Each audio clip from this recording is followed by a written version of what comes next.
For mountain climbers, it's Mount Everest. For surfers, the North Shore of Hawaii. For stock car drivers, it's Talladega. This is the beast of all beasts, the one that truly does put fear at the forefront. An adrenaline-gushing white-knuckled ride for 300 miles. 42 cars, door handle to door handle, bumper to bumper, at over 180 miles per hour.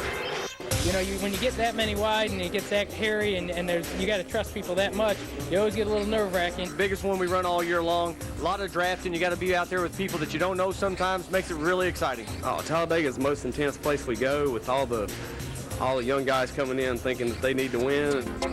Who will beat the beast? The ARCA RE/MAX Series season finale from Talladega, next, live on Speed. It's time to rock and roll at the biggest house of them all, the Talladega Superspeedway. It's the Food World 300 for the ARCA RE/MAX Series boys and girls. Plenty of storylines to be played out today. Let's find out about some of them. First to our Don Radebaugh. And what a way to wrap up another championship season with a pole at Talladega Superspeedway. This would be Frank Kimmel's 18th career Superspeedway pole, tying him with Tim Steele with the most Speedway poles in ARCA competition. But Frank, let's talk about those 56 career wins, none of which have ever happened here at Talladega Superspeedway. Do you have the package, finally, to go to victory lane today at Talladega? You're probably asking the wrong guy, Don. I don't know for sure. You always bring up that we haven't won here. I hate that, but the Advanced Auto Parts guys have really worked hard. The National Pork Board's done a great job for us. And, you know, when you come to these speedways, it's really not up to the driver. It's up to the race car. So we'll just have to get in line with these kids and see if we can keep up. Well, Frank Kimmel has led well over 2,000 laps in Superspeedway competition. How many has he led here at Talladega? 2 back in 1994 under caution. He wants to lead some today for sure. Here's Lindsay Czarniak. It is so hard to believe that there is only one driver in the field today that has ever won an ARCA race here at Talladega. That is Bobby Gerhart. You did it in 2001, so I know that you have a plan to defend that win with all the competition. How do you do it? Well, I guess just attack from the beginning and stay at it hard all day. Okay, and the car that you're racing today, you said, has never started below third place. That is exactly where he starts today, guys. Back to you. Hello, everyone. I'm Bob Dillner. Alongside of me today, I got to get that straight, is Dan Pardis, the former ARCA competitor, and Nextel Cup Series veteran Ken Schrader. And, you know, guys, you never know what's going to happen, especially in the infield here at Talladega. It's like a city unto itself, but you also can't predict what's going to happen on this racetrack, Dan. So a lot of unknown variables here today. No, you can't. Such a unique facility here for a driver that's never had any drafting experience. I tell you, it's tough. He's going to have to use his head to dare. We've got a lot of fast cars out here. We've got a lot of rookies that really don't have a whole lot of drafting experience. They've got to use their head. They've got to have good spotters. They've got to take their time. They've got to clear themselves. As Kenny could tell you, I'm sure you got to be careful. You got to be there at the end to win this race. Well, most definitely, Dan, but we have a lot of rookies here in really good equipment with good teams that are in fast cars. So, boy, it's really going to be interesting, the experience with some of the veterans and the rookies with some real good cars. We also got some veterans with some good cars. I like when they interviewed Kimmel and Gerhart, and they had that gray hair. I kind of like that, you know, but they got to be looking for those other cats. Kenny's going to tease me here today, but it's going to be the young cats against the older dudes today on the Super Speedway. Of course, as Don Radebaugh mentioned, Frank Kimmel already has the championship in the bag for the 6th time. Brent Sherman, a virtual lock on that 2nd place. But a great battle between TJ Bell, Billy Venturini, and Jason Jarrett there, all trying to stay into the top 5. Christy Passmore right now 6th in points, and rounding out the top 10, the true independent out of Pennsylvania, Norm Benning. Let's get more from pit road. First, our Don Radebaugh. From sprint cars to stock cars, I'd say the transition has gone very well for rookie Blake Feast. So well, in fact, that he won in only his 2nd series start at the Nashville Superspeedway. However, Blake, this is Talladega, a brand new animal for you. Your first go here. Is it really realistic to think that you can actually win here today? Well, before happy hour, I wouldn't think so, but the CarQuest guys gave me a real good car for today. Felt real comfortable in the draft yesterday in happy hour. We've got Jimmy Johnson spotter up top watching out for me, so we're looking forward to a good day. All right, if he can stay solid in the seat, he's got some great eyes in the sky. Chris Osborne, who spots for Jimmy Johnson, will be watching and spotting here for Blake Feast today. Lindsay, where you at? Don, I don't know. I'm standing by a hot young rookie. Maybe you've heard of him, Ryan Hemphill. He's only won 6 races so far this season. They came here to Talladega, qualified great, but they're starting in the back of the field because they had to switch an engine. Ryan, tell me how your car is now. Can you get it done? We surely hope so. All the guys on the Trim Spot Braun Racing Dodge team have been working really hard this week, and had a lot of bad luck throughout the week. But the car was driving wonderful in practice, and we think we got a good shot at it today. Just starting back, got to be real patient and kind of work our way up through. It's a long race, so we'll just kind of be patient. But got to thank all my guys in Ernie Elliott, Braun Racing, Trim Spot. It's been a wonderful year, and it's a shame it's over, but hopefully we'll go out of here with a win today. Hey guys, if you remember, that's exactly where Paul Menard started this race last year in the back. He made it all the way up to the front, all the way to victory lane. And of course, an exciting race here last year at the Talladega Superspeedway. Ryan Hemphill, not the only guy going to the rear of the field for an engine change. So are Norm Benning and also T.J. Bell. But T.J. Bell looking good in yesterday's practice session. Yes, he did. What we're going to look for, I bet we can watch it. Ryan Hemphill's going to hook up with T.J. Bell, and they're going to go right to the run. They're 2 fast cars, and they're going to be there. We will have a lot more from the Talladega Superspeedway in just a moment. Speed Channel's coverage of the ARCA REMAX Series is brought to you by REMAX, outstanding agents, outstanding results, and by Gladiator Garage Works by Whirlpool Corporation. Gladiator Garage Works, it's time to rethink the garage.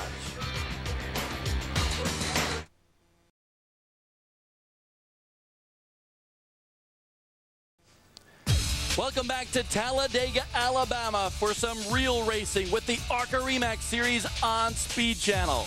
It's been an unbelievable year to date filled with triumphs and tribulations. Let's take a look. The ARCA REMAX Series kicked off the season on the high banks of Daytona International Speedway. Kyle Busch overcame a 1-lap penalty to win, while 5-time series champion Frank Kimmel finished a close second. Number 25, Billy Venturini, survived this last lap mayhem and came home third. Kimmel, who has never won at Daytona, would struggle through the superspeedway portion of the 2004 season. Starting with the second race of the season at Nashville, the Young Guns emerged as the force to be reckoned with on the superspeedways. After that last lap crash at Daytona, 23-year-old Ryan Hemphill, driving the Braun Racing number 64, would take the pole and lead the most laps. With 10 laps to go, Hemphill tangled with lap traffic. He would finish 15th. Bad luck for Hemphill, good luck for 22-year-old Blake Feast in the Gerhardt Racing number 5. A veteran of sprint car racing, Feast would be one of several development drivers to run the number 5 for the Gerhardt-Hendrick partnership. Although Ryan Hemphill's bad luck denied him the win at Nashville, he would make up for it the remainder of the season. Running a limited schedule for Ganassi Racing that included only the superspeedways, Hemphill would become the class of the field. The 23-year-old from Apollo, Pennsylvania, went on to win 6 superspeedway events.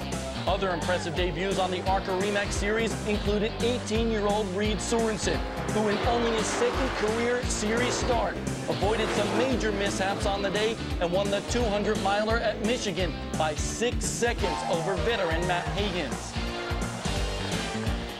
Matt Higgins turned over the wheel to Joey Miller at the second Nashville race, and everyone took notice. After overcoming a 2-lap deficit, Miller in the number 9 would outpower the number 46 of Frank Kimmel. And then the number 5 car that won the spring race with Blake Feast was piloted by another rookie, Kyle Krisiloff. He led an impressive 41 laps, but would have to settle for second to Miller. Krisiloff returned to the series at Chicagoland, where his fortunes were reversed. Starting from 9th, he would avoid the trouble that snagged other front runners, such as Joey Miller, Frank Kimmel, and Tim Steele. In only his 3rd career series start, the 18-year-old held off a late race charge by the 08 of T.J. Bell and became the 2nd driver to put the Gerhardt Racing team in victory lane this season. The ARCA RE/MAX Series is all about diversity, running the super speedways, the short tracks, and even the dirt miles. Frank Kimmel won 1 of 2 dirt track shows, but when it came to the short track program, that's where he would shine. Kimmel won 5 of the 7 short track races, giving up Toledo after this run-in with Billy Venturini. Ken Schrader would go on to win after Venturini received the black flag for that controversial tap. It looked as though Kimmel might add one more short track victory to his 2004 resume, the last race at Salem, Indiana.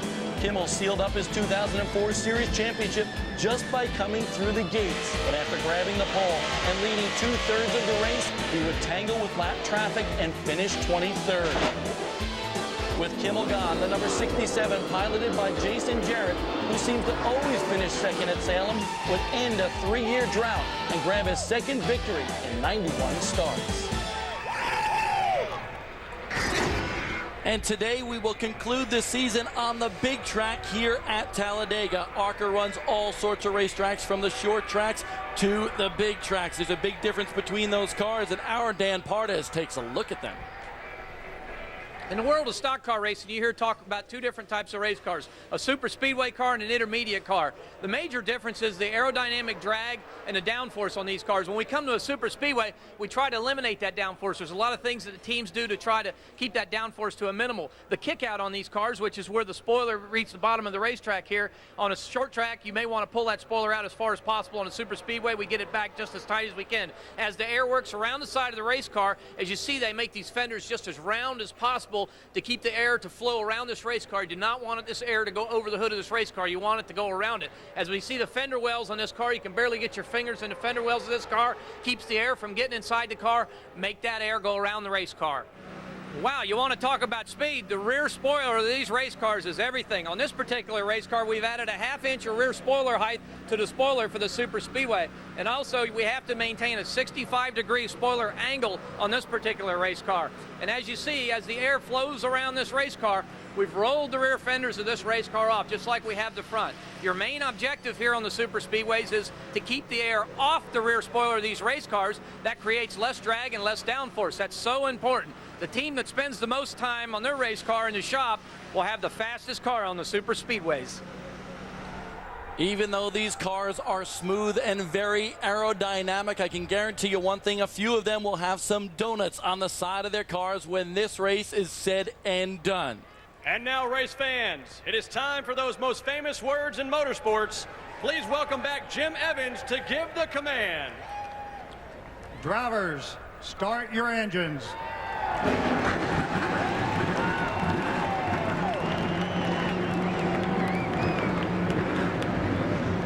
So Johnny Leonard, Keith Mert inside his race car there. He has Tony Stewart on the side of his race car for this particular race. The folks are ready for this one. Jason Jarrett trying to make it 2 in a row in the ARCA RE/MAX Series. Folks, the green flag is just moments away here in Alabama. Do not go away here on Speed.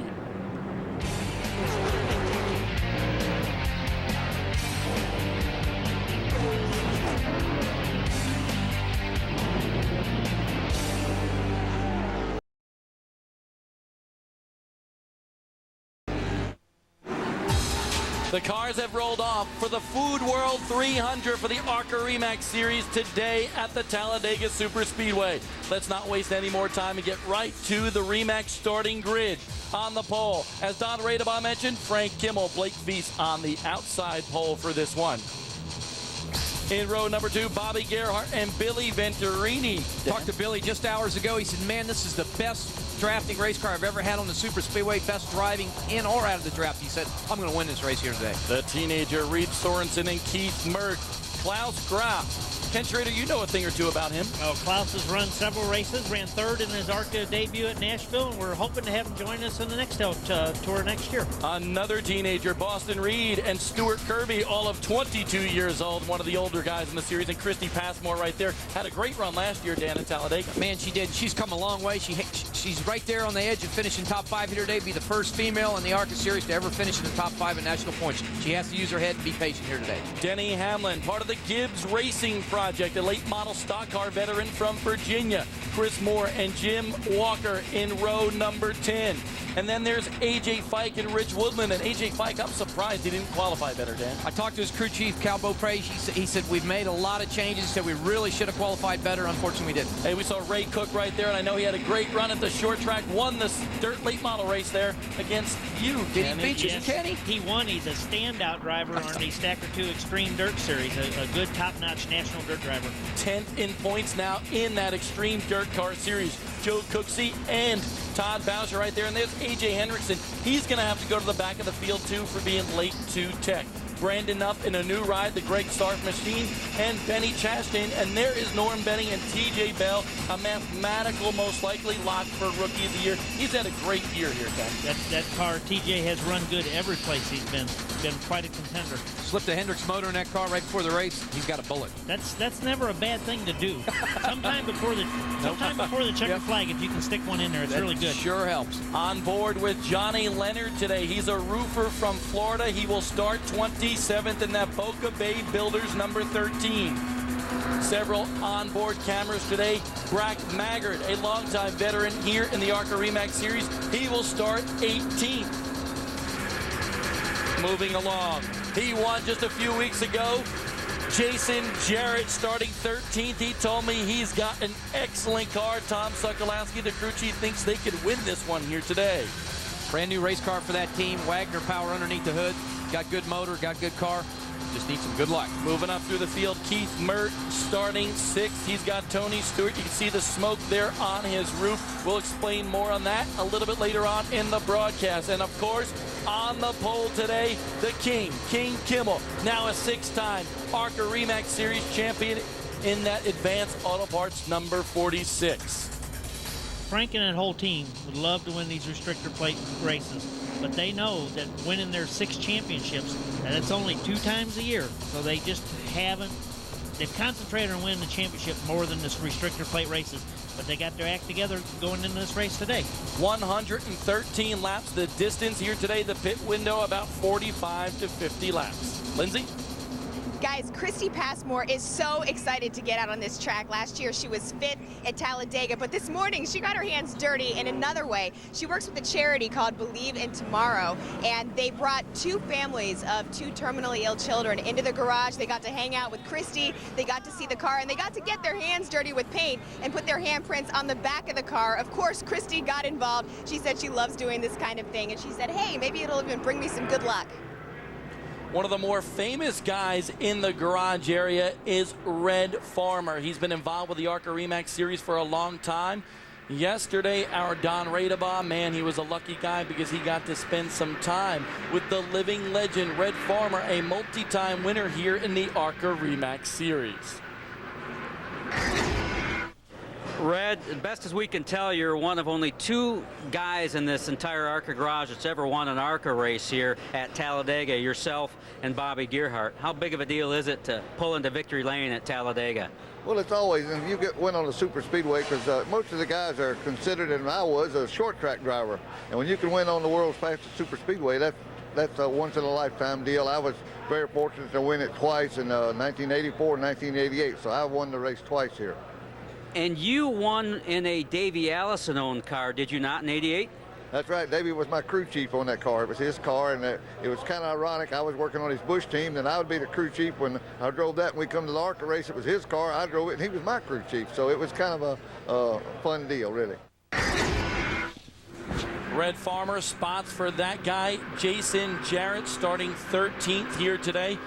You can see he's got a pole and a couple of career wins, one of them coming at the short track of Salem just a few weeks ago. And boy, to go from the short track, he would love to win here at the big track. Oh, most definitely, you know, and his crew chief Tom has ran extremely well and won here with Tim Steele before, so they know what they're doing. This is one of the more solid teams in the ARCA series, and you just know at the end of the day they're going to be right there. A brand new race car for that 67 bunch as well, so they're doing a little experimenting here, trying to get prepared for next season as well. Now, we had a great field of 52 cars here. Several people didn't make the show. Mike Harmon from Alabama. I want to talk about Ken Weaver because he posted the 4th quickest time, but that time was disallowed for a restrictor plate violation, Dan. Ooh, that's not a good thing. Yeah, they had a little problem there. Don't know exactly what it was.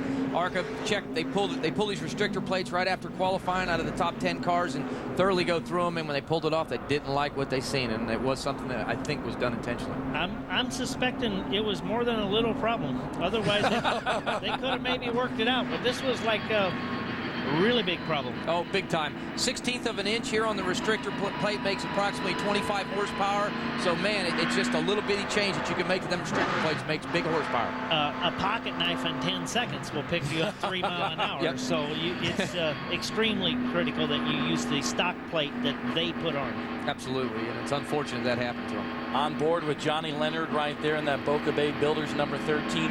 But want to talk about the experience level. We hit on it at the top of the show. A couple of the guys like Boston Reed, Blake Feast have never drafted until this weekend. In fact, they were out there in qualifying runs, single, race car runs, and now they are drafting. Had a little taste of that yesterday.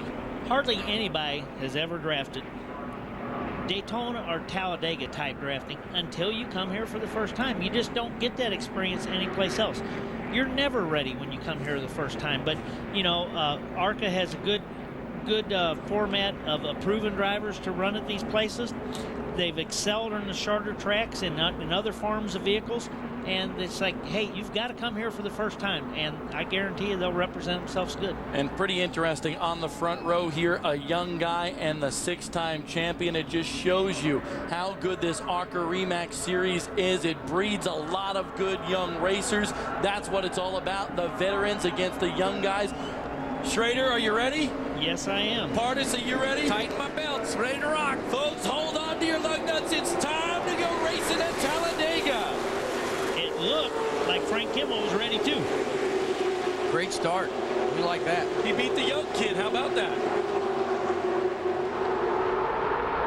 Kenny, as you know, so nice to get a good jump on a super speedway to get out front there. Well, what the front row wants to do is get single file real quick so the second row doesn't just trounce them down coming here off turn 2, and they accomplish that.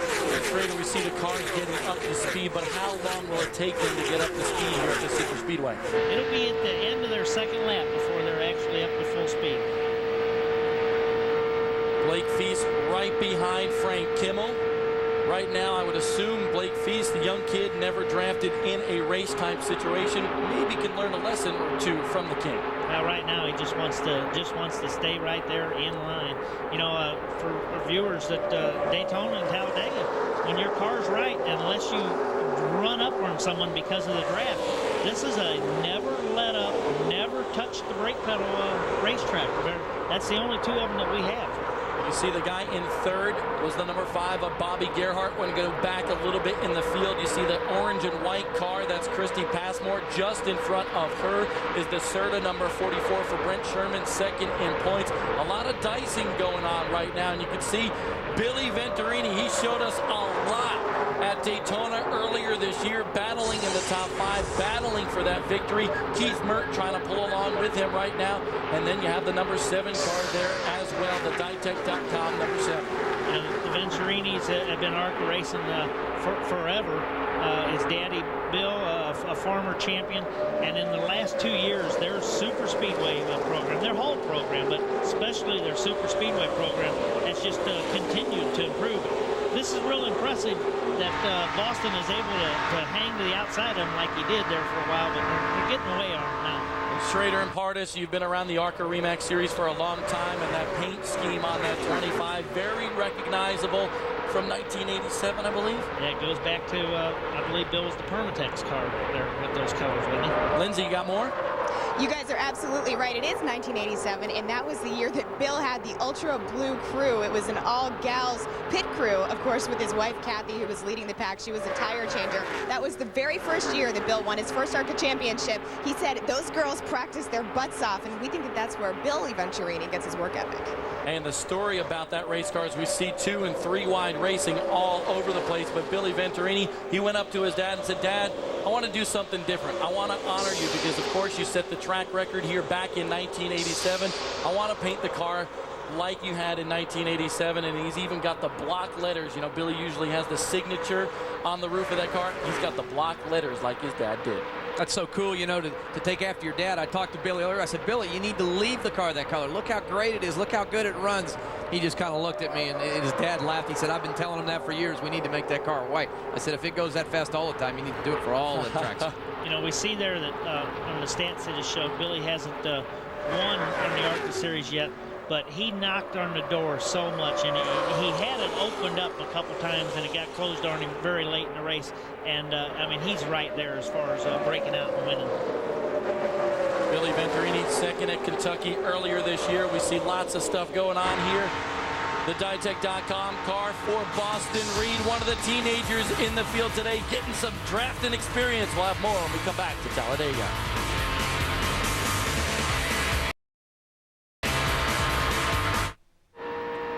A sunshiny day today in Alabama. We're at the Talladega Superspeedway for the ARCA REMAX Series. Your top 5 right now: Frank Kimmel, Blake Feast, Bobby Gerhart, Reed Sorensen, and Billy Venturini. Don?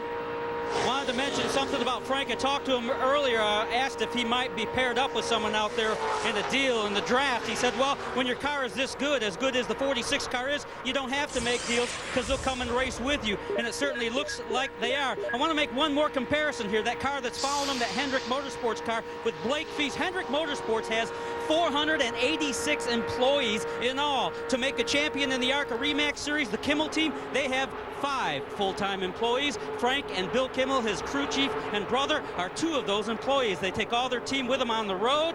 It's a tight effort, and I'll tell you what, they do a lot with a little. They're doing a lot today at a big track, big time in Talladega. Billy Venturini right now maybe going to get hung out to dry. The draft, oh so important here in restrictor plate racing. We saw that happen with him at Daytona. Right now, Schrader, he's got no friends. Now, it looks like he might be able to wiggle in here. I don't know. He's in a little bit of trouble right now, but it just happens so easy. That's why he's thinking that right now he's happy that they're working lap 9 and that it's not lap 109, because he definitely lost some positions there. Pardis, let's take a look at this.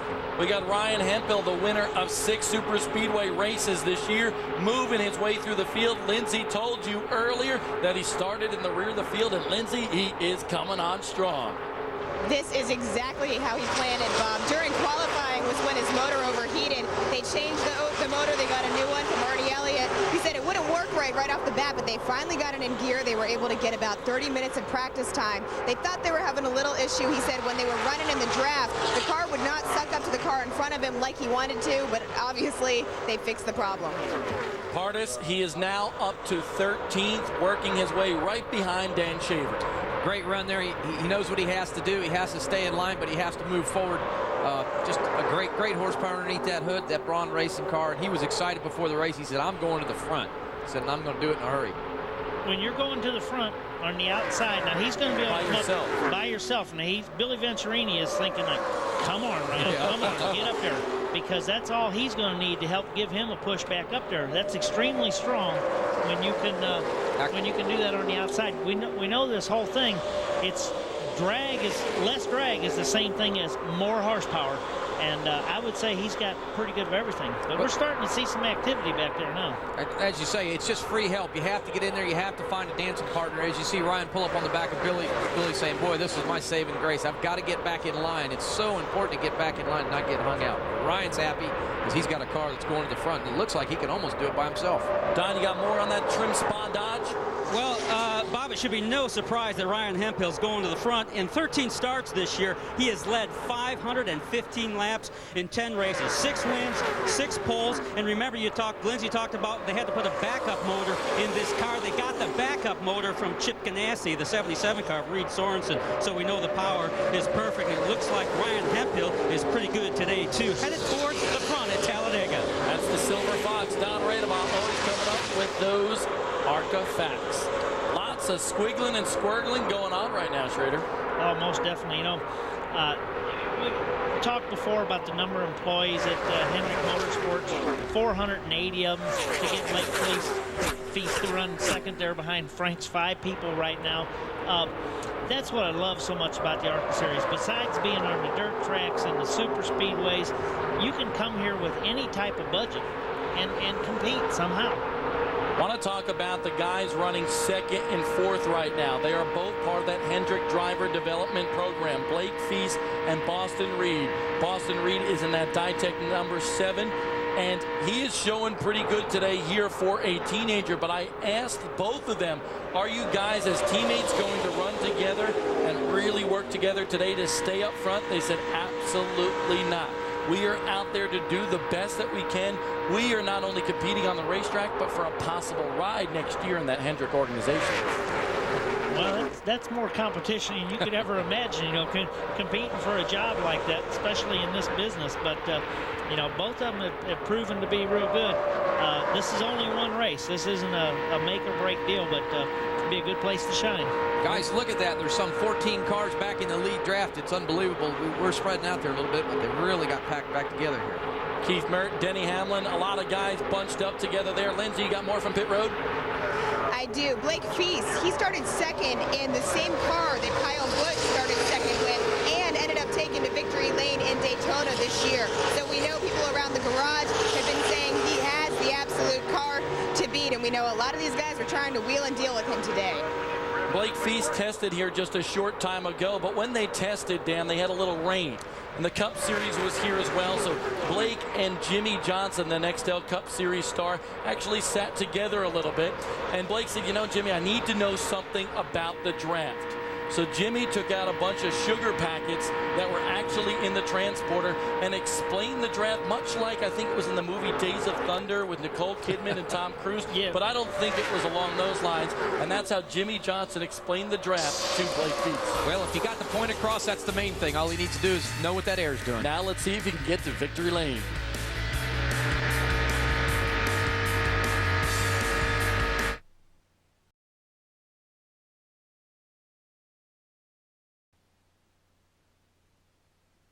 Passmore in the gap roofing number 91 hit the wall very hard here, so we are under caution. Christy Passmore, 6th in points, was vying for the first top 5 for a woman in this particular series. Her car has come to rest on the grass in the tri-oval. A very tough lick for Christy Passmore. Frank Kimmel leading this race with Blake Feast in second and Bobby Gerhart third. 16 of 113 laps in the books here today at Talladega.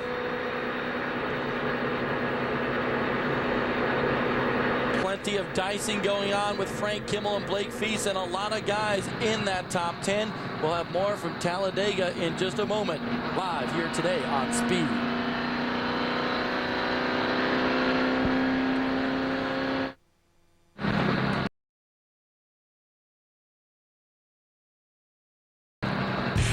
Hear a bunch of hogwash about the world of motorsports, particularly here in the NASCAR garage area. Pitbull live from Talladega tonight at 6:30 p.m. and we hear a very special guest maybe stopping by to razz those boys just a little bit. Here at Talladega today, for the ARCA REMAX Series, we mentioned that Frank Kimmel is your leader, but we are under caution for a very hard hit by Christy Passmore in the number 91. Drivers that need to come in and make any adjustments, this would be a good opportunity for them. It's early in the game, some 16 laps in. If your car's overheating, Kenny, you would probably come in and make some adjustments with you. Now would be a time to come in, pull off some tape. You know, obviously it's going to be a few more laps to get everything cleaned up. So you're getting you the best part of half of a fuel run. Right. So you might want to think about something right now. Yep, it would put you out of sync a little bit. It's pretty important to stay in sync on that fuel run, is it not? I mean, you could still come back in, I guess, at lap 40 to 45, even if you took fuel now. Well, it's just pretty important to have a lot of fuel. And guys, we're looking at Jason Jarrett on board with him. He is now running 30th after starting 13th. Lindsay, what's up there? Well, Jason Jarrett was so excited about his car because they really thought it was super fast, that they were going to be big contenders. Like you said, Bob, they have fallen to 30th. I went and talked to Tom Sokolowski, his crew chief. He said they're having some sort of brake problem. But like he said before, they want to wait and follow the leader and not come into the pits until they absolutely have to. I'll tell you, brake, Kenny, and you could probably talk about it a little bit. Brakes, you tell people you have problems with brakes on a super speedway, but you really, really have to have brakes, because if there's a big wreck in front of you, you can't be out there not have any brake pedal. Well, just plus the speed that you carry coming into the pits, you know, you have to get slowed down from 180 to 55 mile-an-hour pit road speed. Plus, a lot of times you'll draft instead of letting off throttle, you'll give it a little bit of brake to keep the engine wound up, to keep from running over somebody. I think a lot of people that don't really understand that, sometimes they think when you run up on a guy, you got to let out the gas, but it's so important to keep your foot on.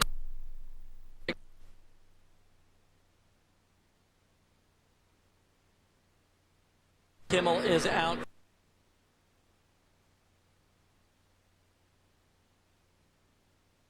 Earlier in the broadcast that Frank had only led 2 laps way back in 1994. Really had to search the record books for that one, but he's up front today. Obviously the car is doing very well, as is Frank. How about a status report so far from the crew chief?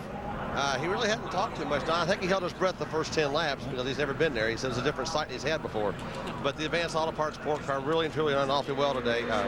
He said it might be a little tight, but other than that, everything seems really good. Will you do anything for that little tight, or is it not that bad? Right now, no. If it gets worse as the tires grow old, we might do some changes as it comes in on our first stop. But right now, we're awful happy with it right now. Fuel window, 45, 50 laps? Yeah, I think so. Depending on the number of yellows, I would say somewhere around 45 to 55 laps you'll have to come in. Okay, we'll keep an eye on that. We'll keep an eye on the 46 car as well. They are leading at Talladega, that's why. For all you A.J. Hendrickson fans, the number 17 was on pit road, is on pit road, had the hood up. The crew going to work on that car. Frank Kimmel on board with the Advanced Auto Parts number 46. We are under caution for a hard lick by Christy Passmore. There is the number 10, the Petro Express car for Denny Hamlin. He is part of the Gibbs Racing Driver Development Program in a Dan Shaver car here. I got to race with Denny at New Hampshire in the Craftsman Truck Series, and raced with him quite a bit, and he did an excellent job. He's definitely going to be around this sport for a number of years. Lindsay?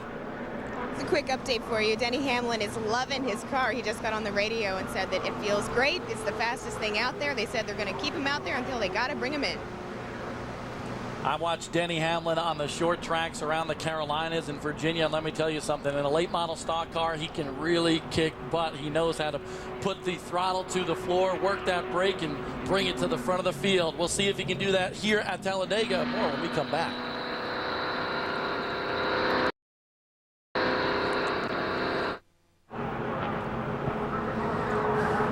We were away, pit road open, and a bunch of people came down to make their stops, including that guy, the Trim Spa Dodge for Ryan Hemphill in the number 64.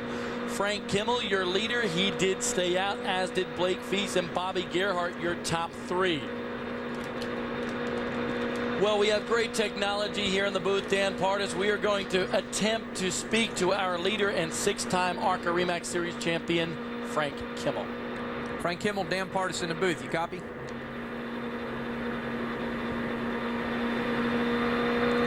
Frank Kimmel, Dan Partis in the speed booth. You copy? As I said, we were going to attempt. Call speed channel, trying to talk to you. Can you hear them at all?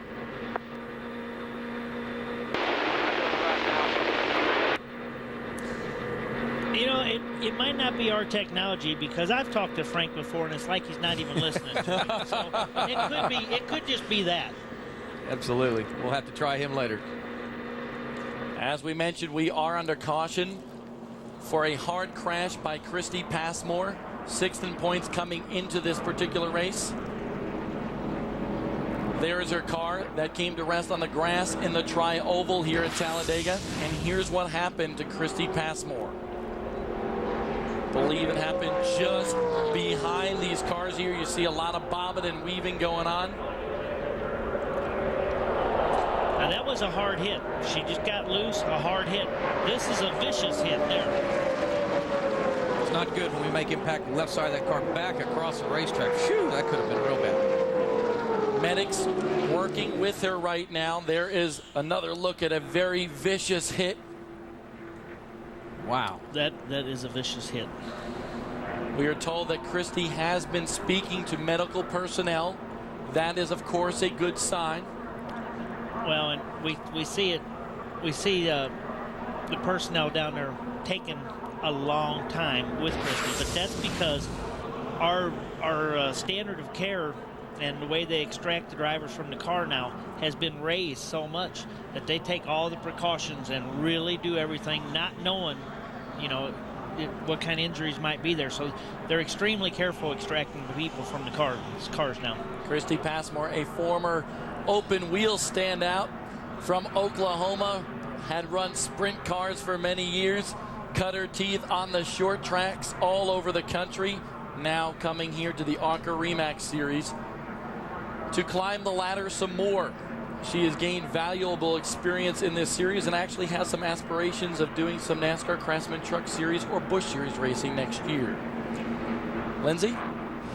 As the ARCA REMAX Series continues to grow, they have a lot more planning ahead for the future. And yesterday we were able to attend a news conference where they talked about some of those exciting changes.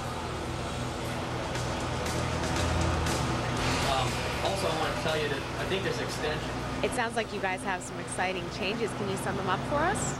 Well, Lindsay, a lot of what we're doing is traditional and consistent with what we've done. But yeah, we got some excitement coming on. We're going to be running at the Milwaukee Mile, the mile track in West Allis, Wisconsin, and that's great for us to venture into a new market. We're going to get back to the Atlanta market by going to Lanier National Speedway. So those are new things and they're exciting things, and we're going to have a second race at Michigan International Speedway. Those are good things for our series, and everybody's pretty excited about it. How do you think those things will benefit the series and keep it with forward momentum? You know, racing is about sponsorship. We all know that, and these are new markets for us. They're markets that we're able to take our series into. The sponsors are very happy about it, and the track operators in those facilities are excited about us coming there. So we're really looking forward to taking the ARCA REMAX series to these racetracks. Plenty of racing next year here on the ARCA REMAX Series. 2 new tracks added to the schedule. Ryan Hemphill on pit road with the rear deck lit up. What's that all about? Well, if it was me, I'd be pulling spacers out of the fuel cell to make it hold more fuel or something. Let's not talk about that with that team, because we all know what happened a little bit earlier this year. Oh, yeah, but that would be a good thing to do. Possibly having trouble getting fuel into that race car, and sometimes their breather hose get kinked and you try to put fuel in it, you cannot get fuel in it. So great opportunity for them to come in now and resolve that problem. You see the Bennigan's number 67 there for Jason Jarrett and that crew working on the left side of that car. What might they be doing at this time? I really don't know. They could be pulling the rubber out of the left rear or putting one in the left front or something. With the ARCA rules, I don't think you could be doing that now that I think about it, because they mandate the spring rates. But something they wanted to adjust for sure. Christy Passmore has been removed from her race car. She has been put into the ambulance, and here she is right here. She did wave to the crowd, and that is oh so good to see.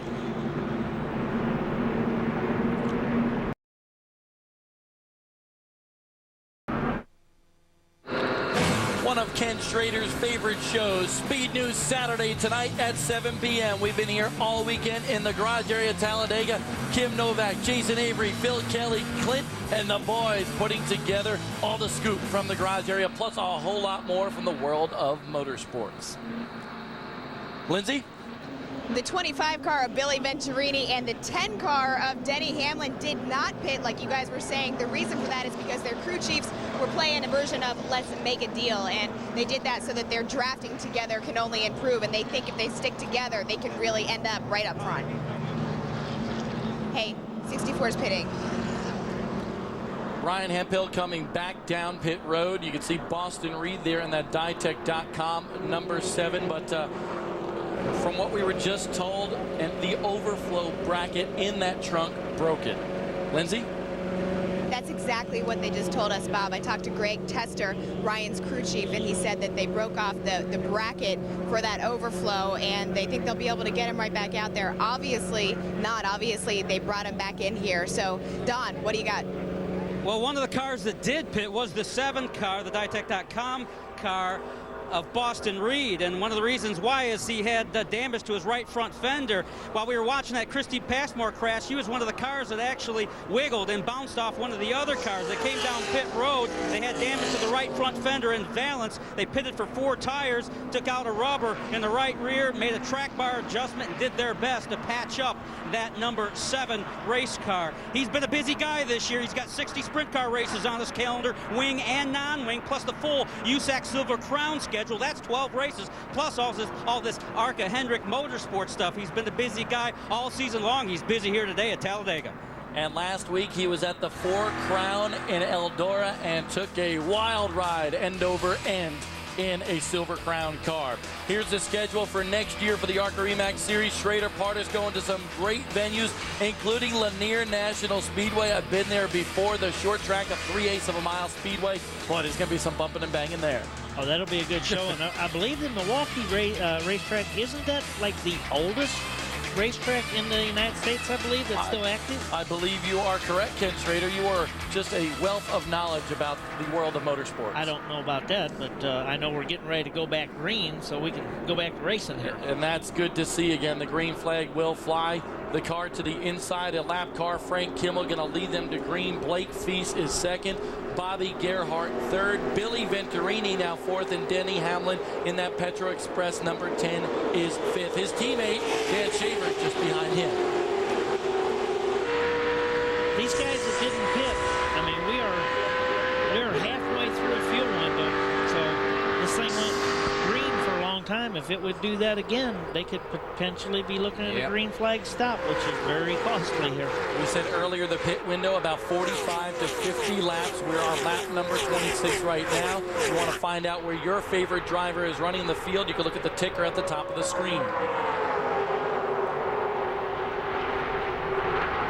Blake Feast just seems content right now, Partis, to just ride behind Frank Kimmel, and maybe that's a good move. Such a smart move for a rookie to come out here and follow an old-time veteran like Frank Kimmel. To do it, just follow Frank, stay in line, listen to your spotter. He's got some good help there on the roof. He's got some Hendricks help there talking to him in his ear. That's the best thing he can do here today. Blake Feast just a couple years ago surprised everybody at the dirt track of the Lowe's Motor Speedway by winning a World of Outlaws race with a 3-year-old engine. Yeah, I remember that night. Blake ran extremely good. Blake's run good, like I said, in the wing or non-wing cars, and you know, very impressive at Nashville this year, and he's been impressive all year. But to jump right in one of these cars and win your first time out with not much stock car experience, that's very impressive. Don, you got more on that CarQuest car? Well, I really do. We were talking about making deals, and he tried to make a deal with Frank Kimmel yesterday. He thought it would be a good idea that he lead the race at the start, because he tried to plead the case with Frank that you wouldn't want a brand new green rookie like me behind you. Wouldn't you rather have me in front of you? Kimmel just kind of laughed and shrugged it off. He said, well, I'll try it again tomorrow, but it doesn't look good. Yellow flag, Don. Debris on the backstretch. Caution out for the second time here today at Talladega. There it is. We ought to have somebody running around here with the tire kind of flat, I would think. Yep, a little piece of tire there smoking on the And it looks like we do have somebody coming down pit road there. There's the 84 for Norm Benning. You can see the right rear tire. Such a great thing to have interliners in these tires, Kenny. You can tell us you've raced without interliners and interliners. What a great invention. Oh, most definitely. Now, what you see there that looks like the tire is just the sidewall of the tire. The whole casing came off. We'll see it as he pulls it off here.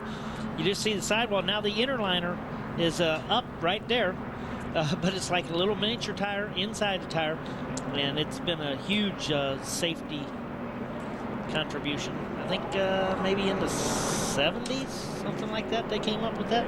Great innovation in stock car racing, because before, when your tire went down, you were on your rim and you usually turned sideways. It's a big racetrack when you can bring out your yellow and stay on the same lap. Norm Benning, 10th in points coming into here. 3 top 5s this year, including a couple of 4th place runs on the short tracks. One of the under budgeted teams here in ARCA, but a true independent. That guy right there, Denny Hamlin in the 10 car. running in 5th, the Petro Express machine, and we saw his teammate, as I mentioned just before, Dan Shaver, running just behind him, but couldn't quite keep up with him when the green flag did come out. There's Keith Mert and the smoke machine.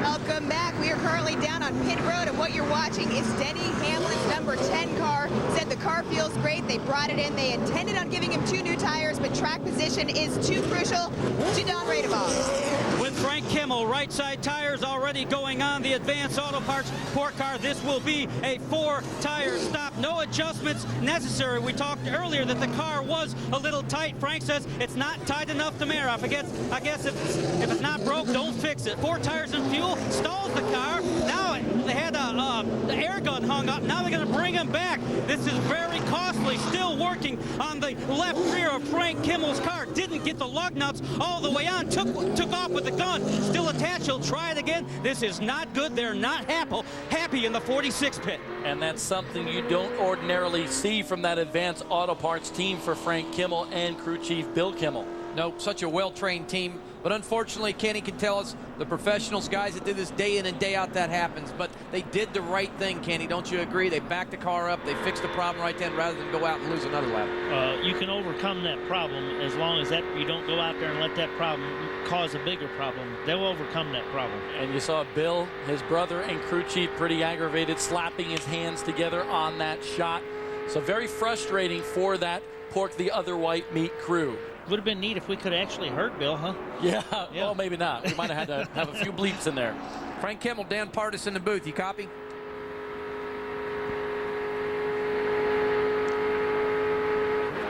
Frank Kimmel, Dan Partis in the speed booth. You copy?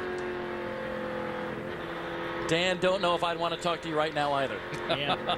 No, he's probably a little hot. Let's talk to Bill instead. I want to talk to Bill. Bill would be the one to talk to. Yeah. Oh, we better go green. Yeah, I think we should just go back racing because we would have to bleep a lot there, I think, These guys are a lot bigger than I am. They'd hurt me. Yes, they would. Going back to green flag. Hey, look at this. Todd Boucher in the GFS Marketplace, number 21 up front. Reed Sorensen, the teenager in the Target Dodge, part of that Ganassi driver development program. Up front as we go, green flag racing once again. 3rd place, the number 13 for the affordable roofing car for Johnny Leonard. And there he is on board with Johnny. Hey, an interesting thing about Johnny, of course, Florida has been just hit with many hurricanes, 4 in like the last 6 weeks or so. He has a roofing business in Florida. He said he is getting over 1,000 phone calls a day. Had to hire an answering service just to deal with that. He's been working nonstop, all of his guys, night and day to help people out down there. Started working on that car last Saturday. This is his first little vacation since that happened. Well, I can confess that. I live in Daytona Beach, and man, we've just been getting hammered down there. It's just been rough, and the roofers, they've been working day and night, and the tree guys, but we're finally getting things turned back around. Our thoughts go out to everybody who is suffering down there in Florida from those hurricanes and all the damage. Joe Cooksey, nice pass into 3rd place right there, and brings Mark Gibson along with him. Them 2 guys are old-time friends there, so they probably talked a little bit. They may work together here for a while. Talked to Mark, got a DEI engine in that 59 entry of Mark Gibson. Said, man, this is the best race car, Danny, I've ever had on the Super Speedway. Johnny Leonard fading back just a little bit, but the guy on the move, at least, it looks as though up front is Boston Reed. He is in 3rd right now, trying to draft with his fellow teenager, Reed Sorensen. Todd Boucher trying to stay out front.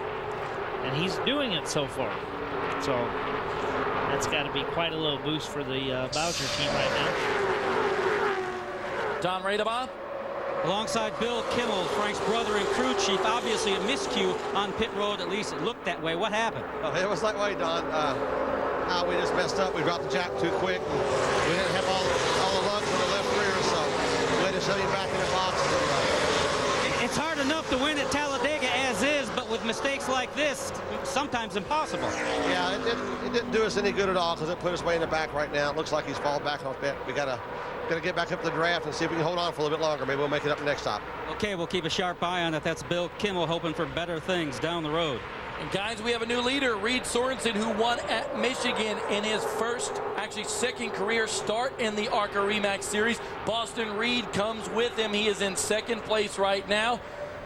But we want to talk about a bunch of guys in the top 5, including TJ Bell, the possible Rookie of the Year for the ARCA REMAX Series. Dan, you said with that Hendrick motor, he's going to be awfully tough, and he's moving up. Came from the back, as me and Kenny said, hey, the best thing you can do on a super speedway is put a Hendrick motor in that car right before the race. They did that. Boy, it proved to be good here today. Lindsay, what do you got for us? I'm down here in the 77 pit of Reed Sorensen. They pitted last on lap 20. They gave him 4 tires and fuel, and he's been talking back saying this car is running good. Want to mention third place, that 06 machine that you see there is Jim Walker, having a great run here today as well. A bunch of rookies. Take a look at that. Look at the back bumpers right there. We get another shot of that. A bunch of yellow stripes on the back bumpers there for Reed Sorensen, for Boston Reed, for Jim Walker, for TJ Bell. Of course, not for Mark Gibson, but the top 4 right now, all with those yellow stripes that we see right there. Yeah, you know, when you see yellow stripe, it's to tell you that be careful. You might not know what's going to happen, but at Talladega, you don't know what's going to happen anyway, you know, no matter who you're coming up on. So, like I say, these kids are ready when they get here. I mean, your first time here's a thrill anyway, but it's got to happen. Lap number 35. Ryan Hemphill stepping up into the mix as well.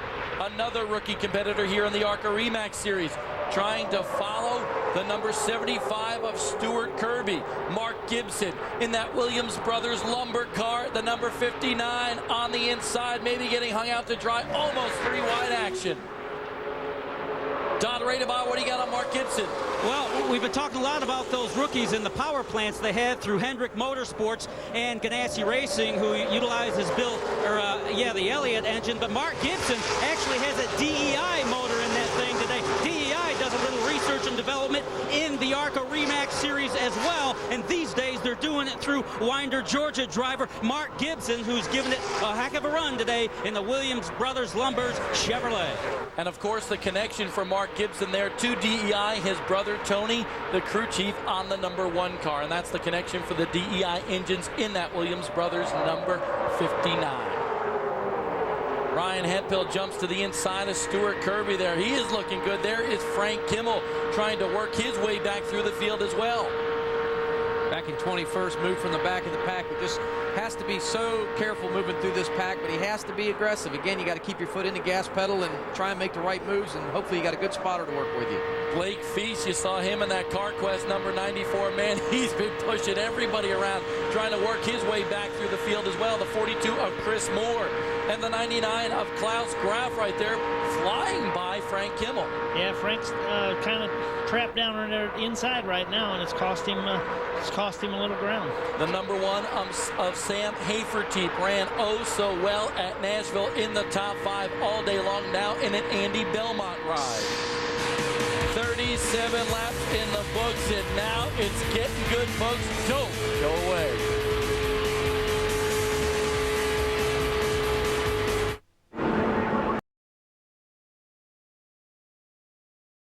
The cars are going slow on the racetrack for a reason. We are under caution for the 3rd time here today for a big wreck and a wild ride by several competitors.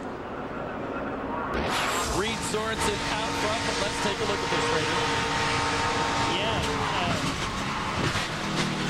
Car got into the inside of this car, bounced off him, right reared the car on the inside of him, turned him up.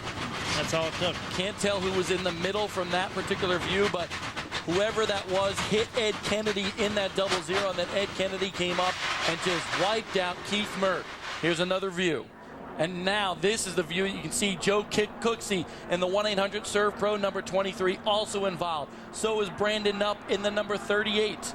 Brian Gandy in that blue car. AJ Fike in the 11 also involved. Frank Kimmel just sliding by on the bottom of the race. That's the number 56. 56 of Brian Gandy, the 58 of Justin Ashburn in that blue car. Looked like Bobby Gerhardt down on the bottom of the apron there too, Bob. Like you said, he just made it by. Keith Mert in that number 19 car. The big victim there, running on the outside, gets collected up in that wreck. A.J. Fike in the Andy Hillenberg machine. One of the Rookie of the Year competitors here. Boy, a great battle between him and T.J. Bell. A little bit of damage to that car, but not a lot. Nope, a little right side damage, but hopefully it won't affect it too much. Frank Kimmel, Dan Partisan in booth. You copy?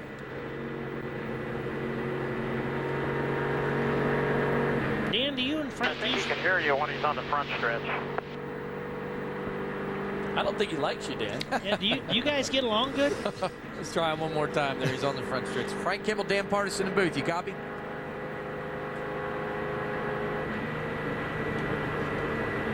He may be having a pork sandwich or something inside that race car. So we're gonna let Frank kind of collect his thoughts there and continue on with the broadcast here. But Bobby Gerhart, you mentioned, actually also involved in that wreck. We saw as he pulled out of pit road that he had a bunch of damage, a bunch of sheet metal just torn off the side of that race car. Yep, Bobby. He skated by on the apron, just not all of his cars skated by. He left some there. Schrader, Partis, what are you doing tonight? Woo. I know what you're doing. You're watching this, the Legends from Talladega tonight, 9 p.m. Eastern, live on Speed Channel. Actually, you know what? I was mistaken. A bunch of us will be watching that show, which will be partly produced by Pete Richards, who's listening to us in the truck right now. But Schrader will be across the track at the short track. I think an eighth place run for you last night at the short track. Yeah, we got to try to improve upon that. But I'll be taping the show so I can watch There it. you go. How about that? He's going to use the old TiVo. But there's Bobby Gerhart on pit road with that sheet metal torn away from the side of that race car for the Lucas Oil number 5. Don? Yeah, they're going to go to work on it again. They have already been down pit road once. Fortunately, the caution flag's out. They can sort of take their time, so to speak, at Talladega Super Speedway at 2.66 miles around. They go to work on the right side, trying to pull bent and damaged sheet metal away from the Lucas Oil Chevrolet. Now they're going to work their way to the left side and go with left side tires as well. Bobby Gerhart, the only former winner in the field, won this race back in 2001. Two-time Daytona ARCA 200 winner as well. No one really knows the restrictor plate business more within the ARCA ranks as well as this team does. Hopefully they can get him ship shape and ready, but as you know, Schrader, any body damage here as he stalls the race car salt more of a wound than any damage to a race car at Talladega is not a good thing. Oh, it's definitely going to slow the 5 car down considerable. A bunch of folks on pit road, including Ed Kennedy and Brad Smith. Folks, if you're in the Talladega area tonight, go see Schrader over at the Talladega Short Track. A great run for him last night.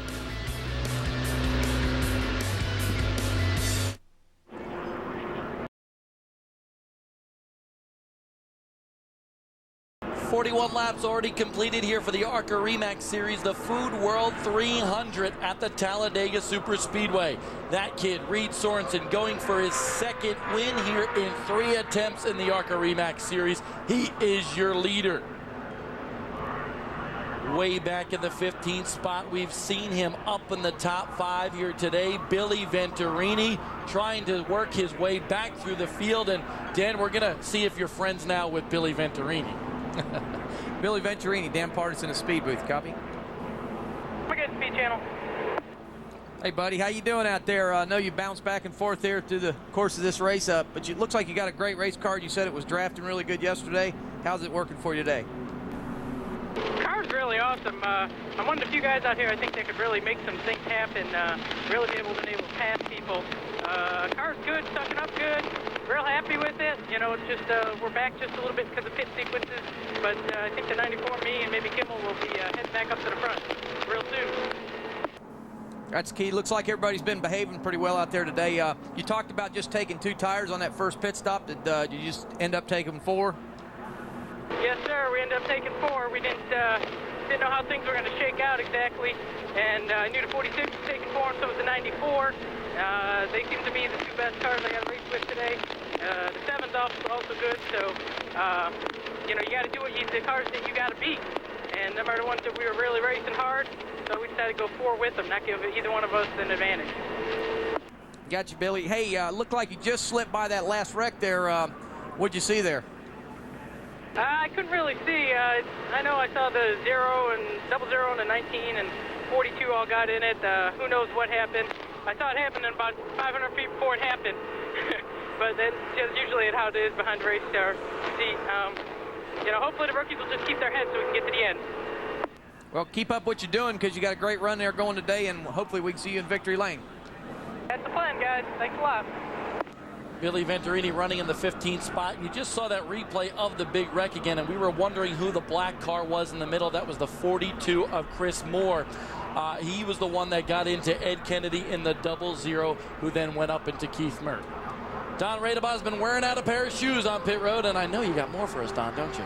Yeah, I've been wearing out my PF Flyers. That'll date me for sure. Now I'm going to wear out Bill Venturini, who has stepped out of the box, so to speak, down here making a deal with Joey Cudmore, crew chief on the 99 car of Klaus Graf. What sort of deal are we looking at here?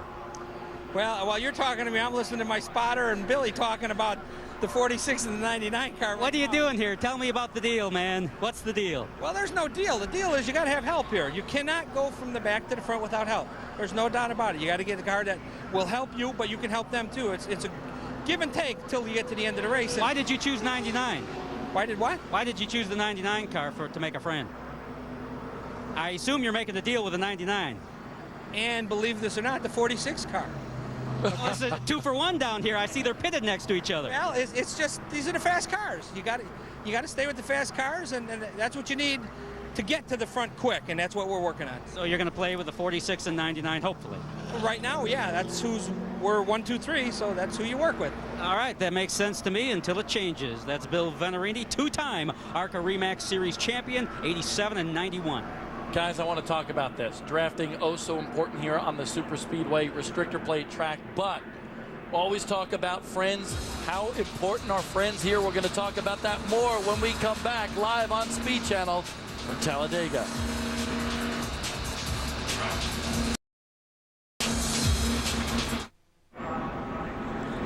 Reed Sorensen, Boston Reed, and Ryan Hemphill, your top 3 runners here for the ARCA RE/MAX Series in the Food World 300 at the Talladega Super Speedway. Ryan Hemphill has been the man on a mission this year in the ARCA RE/MAX Series, a part-time schedule, but he's got 6 wins, 8 top 5 finishes.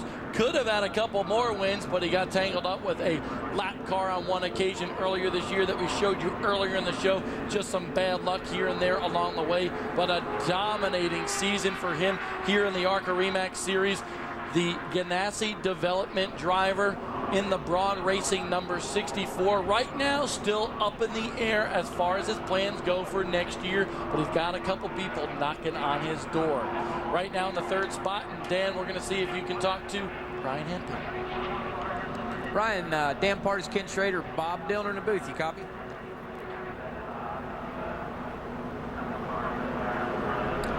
He's on the backstretch, maybe out of range. Ryan, Dan Partis in the booth. You copy?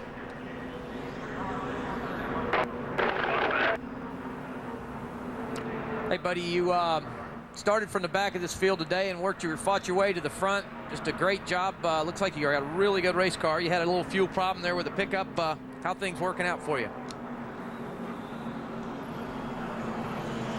Don't know if he's able to hear you, Dan, because he is actually on the backstretch heading to number 3. The trim spot Dodge for Ryan Hemphill. He had his hand out the window, kind of trying to catch a little breeze here. Yep, that's the only, again, as far as ventilation in these race cars, there's not a whole lot of air conditioning action going on there, is there? Well, especially, at the super speedways, you do everything you can to make the car as slippery as possible. And one thing you don't do is get it where a lot of air comes in the car, because whatever comes in the car slows the car down, just gets trapped in there. So some of the guys are probably wearing cool helmets, and some of them have a little duct on the left front that ducts a little air in. I saw on Frank's pre-show there, he didn't have the duct there. He had the glass there that you're allowed, but he didn't have the duct there. But you don't want any kind of air that goes in does slow him down. A little bit of pitch strategy being played out today at Talladega as well. For my calculations, it looks like the top 7 did not come down pit road during this last caution period. But The guy in 8th was the first guy off of pit road. Talking about that man, the Petro Express number 10 driver for Denny Hamlin, and he only took gas, didn't he, Lindsay? He did, and that's exactly what we're going to ask his crew chief, Steve Addington, about. Why on that last pit stop did you only take gas? We only had like 15 green flag laps, 17 green flag laps on that set of tires, and Denny said the car was awesome in the corners, so we just took on fuel and tried to beat these other guys out. Tell me about your drafting strategy. Yeah, he's never done this before, and he's saying that it's a lot of fun. I mean, they've got a good car. I'd thank Dan Shaver and Jeff Bison, all them guys over there at Shaver Racing for putting this deal together so quick for us, just to get Denny some drafting practice, and he's doing an awesome job right now. Steve Addington knows a thing or two about this racing game. Of course, he was in the Craftsman Truck Series for a long, long time. But Schrader, I'm going to ask you, was that a good move or not to take fuel only when everybody else was taking tires as well? Well, but, you know, he'd said that they'd only had 15 laps on them, so not much difference there. And, you know, that was green flag laps, and now you run as many yellows as we've run here. Tires not being as critical here as a lot of the other tracks just because it's so big. I don't think it'll hurt him at all. I'd take the no tires and take the track position for sure. There you have it. Oh, boy, more trouble for Norm Benning. Stalled possibly on the racetrack for that unsponsored number 84. So unfortunate. Norm having a tire problem earlier, not losing a lap coming in, getting the tire back on and getting back underway. Now this. And let me tell you something. From what I hear, Norm was a terror on the short tracks in the Pennsylvania area. I mean, part of that whole Pennsylvania posse, as you could see the tow truck going up and going to push that number 84. Don? I wanted to add to the 84 if I could. You know, he's been one of the independents on the tour. He's finished in the top 10.7 out of the last 8 years. He's currently 10th in points now and only 105 ahead of Mike Buckley and Daryl Basham. So that race for 10th, very critical today. Maybe we can keep an eye on it. But Benning hanging on for dear life, trying to finish 10th in this car. It was wrecked at DeCoin 2 years ago. It took him 2 years to put it back together to get it ready for this race today or this year. One of the independents, one of the great independents on the ARCA REMAX Series Tour. Norm Benning trying to hang on to 10th in points. Norm Benning, Daryl Basham, Mike Buckley, Brad Smith, those independents here in the ARCA REMAX Series. Guys I would vote for the most popular driver of the year. And of course, this year you can go to speed51.com or arcaracing.com and vote for your most popular driver, your favorite driver out here in the ARCA REMAX Series on speed51.com. We'll have more racing when we come back here at Talladega on Speed Channel.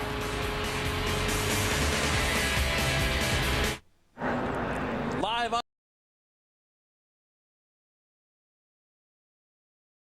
on Speed Channel from the Talladega Super Speedway in Alabama. Sorry, folks, I actually had some Cheetos in my mouth right there. I apologize for that. Reed Sorensen is your leader. Boston Reed in second and Ryan Hemphill in third.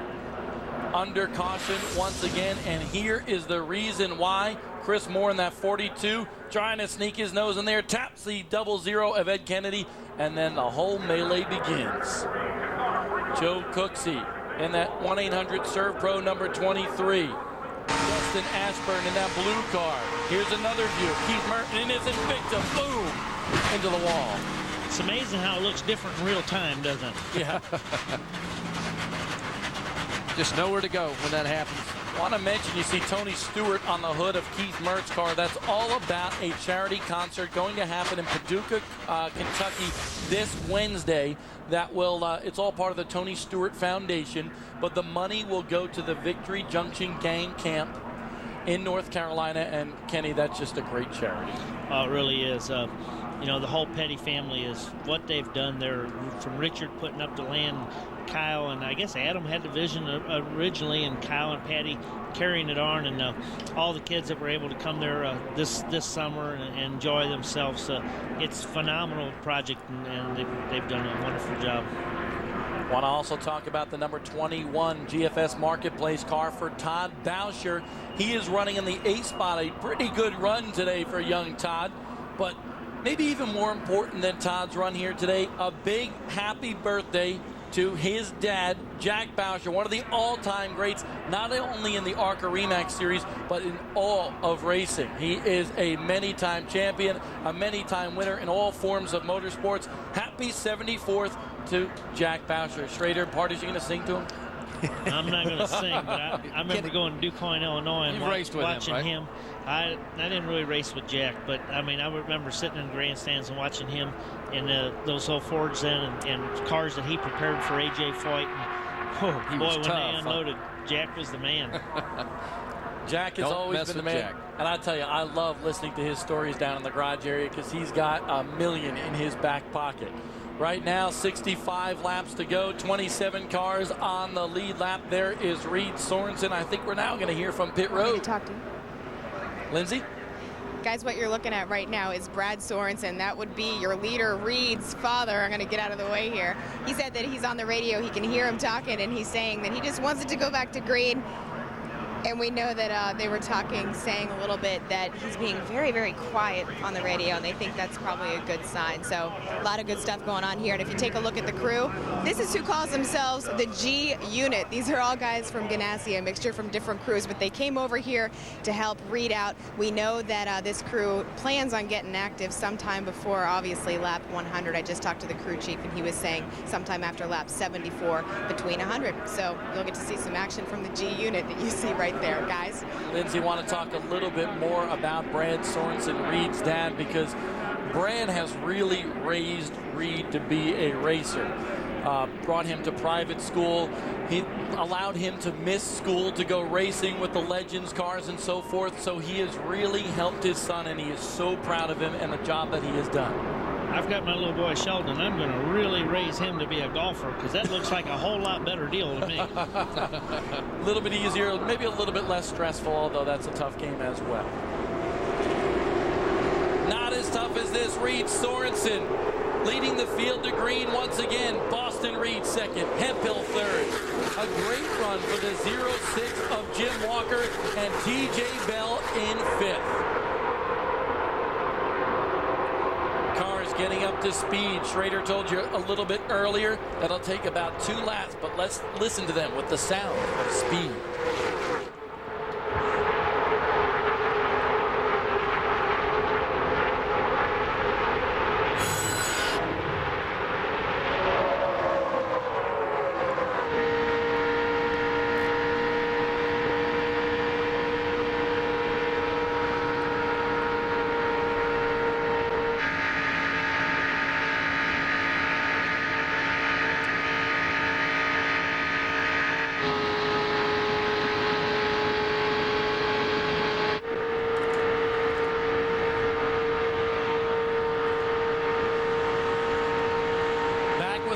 Racing, you're looking at Frank Kimmel trying to work his way back through the field.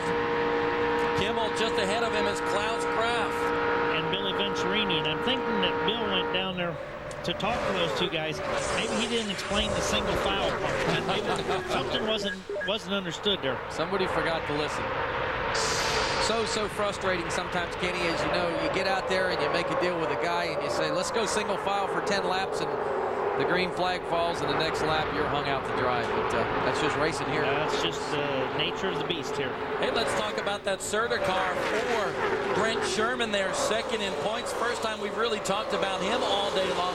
He's hanging tough in there. And, you know, he told me, he says, at Daytona, I had a horrible car, maybe a top 15 car. Today, I think I have a car that can run in the top 5. Of course, next year he is going to Aikens Motorsports to run about 20, maybe more NASCAR Busch Series races. So this possibly his swan song here in the ARCA REMAX Series. It really is. A victory would be so strong for him today. It gives you the confidence as a driver to come into the next season, just walking away with a win.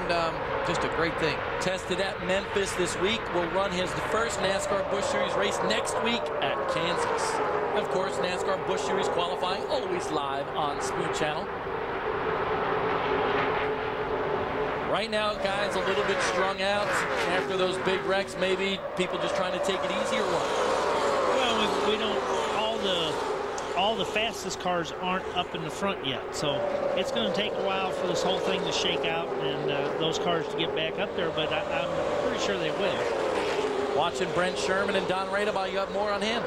Well, I do. You mentioned he's going to make his first NASCAR Busch Series attempt next week at Kansas. Also has Homestead and Memphis Motorsports Park on his Busch calendar for 04 before he goes more or less almost full-time with Aikens Motorsports in the Busch Series in 05. Maybe even Lowe's Motor Speedway yet this year. Not sure about that, but he tested very well at Memphis. He was the quickest car over there. Right now he's second in points, and TJ Bell is only 130 points away from Brent Sherman in second, so that could change, although Bell's having a heck of a run today as well, but the race on back is pretty close. I think everybody is following the CarQuest number 94 of Blake Feast. That seems to be the deal right now. Brent Sherman trying to tuck in on his back bumper. Billy Venturini there, as well as Mark Gibson gets shuffled back just a little bit. Sherman now in 7th, Venturini in 8th, Gibson is back to 9th, and Klaus Graf rounds out the top 10. 54 laps in the book. Reed Sorensen is your leader. You can see Denny Hamlin trying to march his way back to the front. We'll be back in a moment.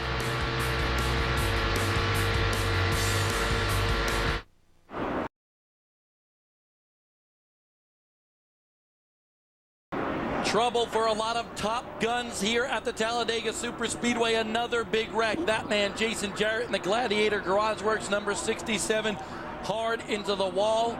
We are being told by a radio report that a possible flat right rear tire helped cause that incident on Frank Kimmel. Let's take a look at what happened. Schrader, take me through it. Frank got loose there. Could very characteristics of a flat right rear tire.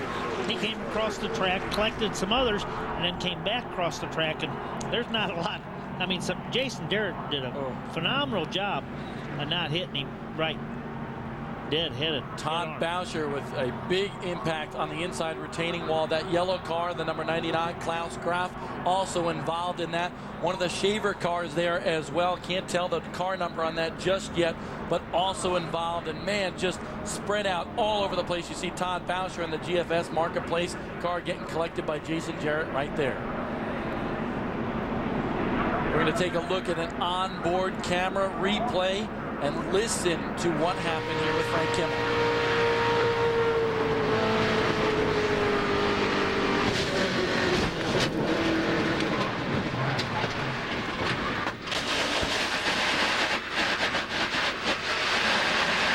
Wow. Whoa. This accident, of course, coming halfway through the race. On board with Jason Jarrett.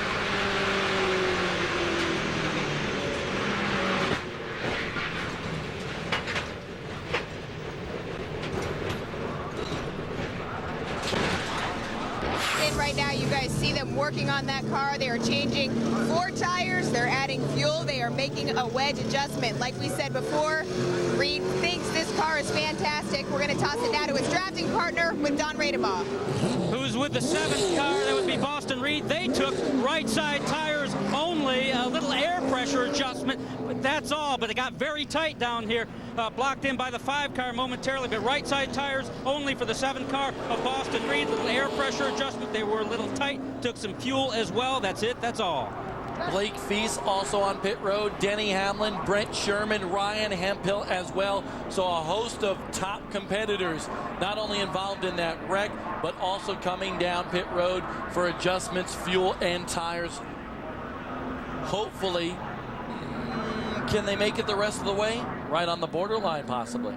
Oh, I'm saying no. No. No. Mark Gibson, you see him on pit road as well in the Williams Brothers Lumber number 59. We'll sort out the fuel game here at Talladega when we come back on Speed.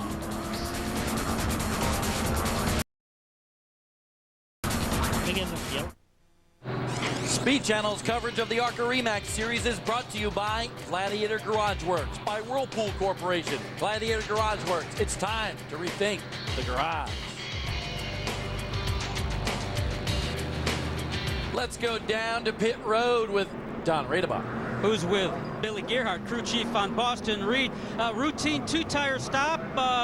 Looked like it may have went bad, though. What exactly happened? A little miscue whether we got it full or not, but we did get it full. That Ditech.com car is running great, Don. You were anything but happy when it left, though. What's wrong? I wasn't sure it was full, but it is full. Just a miscommunication in the pits.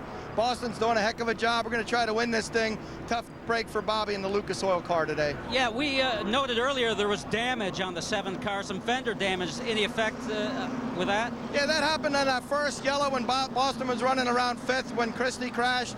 We got some tire rub. We had to come in there for tires, and it got us out of the big one to put us up front, so it all worked out. We're in good shape to try to win this right now. It's funny how that all works out. Doesn't look too good at the time, but it worked out later on. Things looking good for Boston Reed and Billy Gerhardt. Boston Reed in the 11th spot, so it should be interesting to see if they did indeed get all the fuel that they needed in that car, and maybe the fuel game being played out here, and maybe some teams going to attempt to try to make it the rest of the way, hence it would be a long way to go. There is Reed Sorensen, the number 77 Target Dodge, running in the 13th spot. Lindsay? Bob, you're exactly right. They did. They put in all the fuel that they said they're going to need, and Brian Patty, Reed's crew chief, said he can go the entire rest of the way without having to pit, but he said they've got to get up front quickly because whoever are the top 3 racers in the front of the pack, it's going to be so hard to get past their aerodynamic packages. Ken Schrader, a very smart man, just points out to me that Billy Venturini, one of the top competitors today on pit road, and I see an official standing in front of his car. It sure looks like he's not just checking the front screen for some reason. There's the shot right there.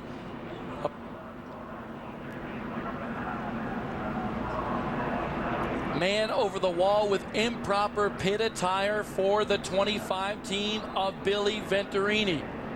Billy says, go, go, go. Get him out of here. Mom and dad right there. Of course, you don't want to mess with Big Bill because he, bottom line, is a big guy, and he can be pretty mean when he wants to. Well, he's just very adamant about his racing. He takes it very serious, and you get pumped up. But, you know, an ARCA rule, just like in NASCAR, is everyone over the wall has to have on an approved helmet and fire suit. So maybe there's discrepancy as far as what Bill thinks. If somebody was over the wall, maybe someone just had a foot over the wall. We don't know. But, boy, what a bad break. And, of course, ARCA implements those rules for safety concerns. Good reasons to do so. There is TJ Bell on pit road, another one of your top competitors. Right now, the leader in the rookie points, and he almost has the thing locked up, as Don Radebaugh said before, battling with AJ Fike. Great run for him today. Again, put a Hendricks motor in that car. That's the best thing they've ever done probably this year, I'm sure, as far as motor change. Well, and then AJ had a rough day being caught up in one of the earlier ones today, so that's could come down to being the tiebreaker. So Darrell Basham in that number 34 car in the Defiant clothing, number 08 for TJ Bell. It's been exciting here today at Talladega. Back to the start of the race, King Kimmel. He's already been crowned the champion, looking for his first Talladega Super Speedway win, and he got a great start from the pole position. And then trouble. Christy Passmore, a hard lick on the outside wall, but watch this vicious hit. Ouch. Tough lick right there. We have been told that she's been taken to a local hospital. She is conscious and alert. Here's another view. You just cannot imagine. But a great sign. Oh, to see her waving there, that's a very welcome sight. Trouble for Frank Kimmel on pit road. They have to back the car up. Did not get the left rear lug nuts tight on that tire. The jack dropped too soon. Then another big wreck. Chris Moore and Ed Kennedy into Keith Mert, and then everybody almost gets involved here. Here's another view. Boom! Tough break for Keith Mert, who started 6th on the grid here today. Stuff happens so quick here. And then Frank Kimmel's day gets worse. A possible right rear flat. He gets loose, collects a couple of cars, and then the melee is on. Klaus Graf, Jason Jarrett, Todd Bowser, and a bunch of others also involved in this one. Here's the onboard look.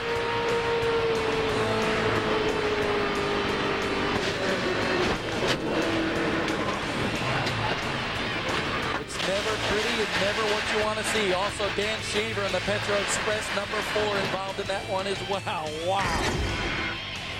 Woo, you thought that was good? Folks, don't go away. We got a lot more from Talladega here on Speed.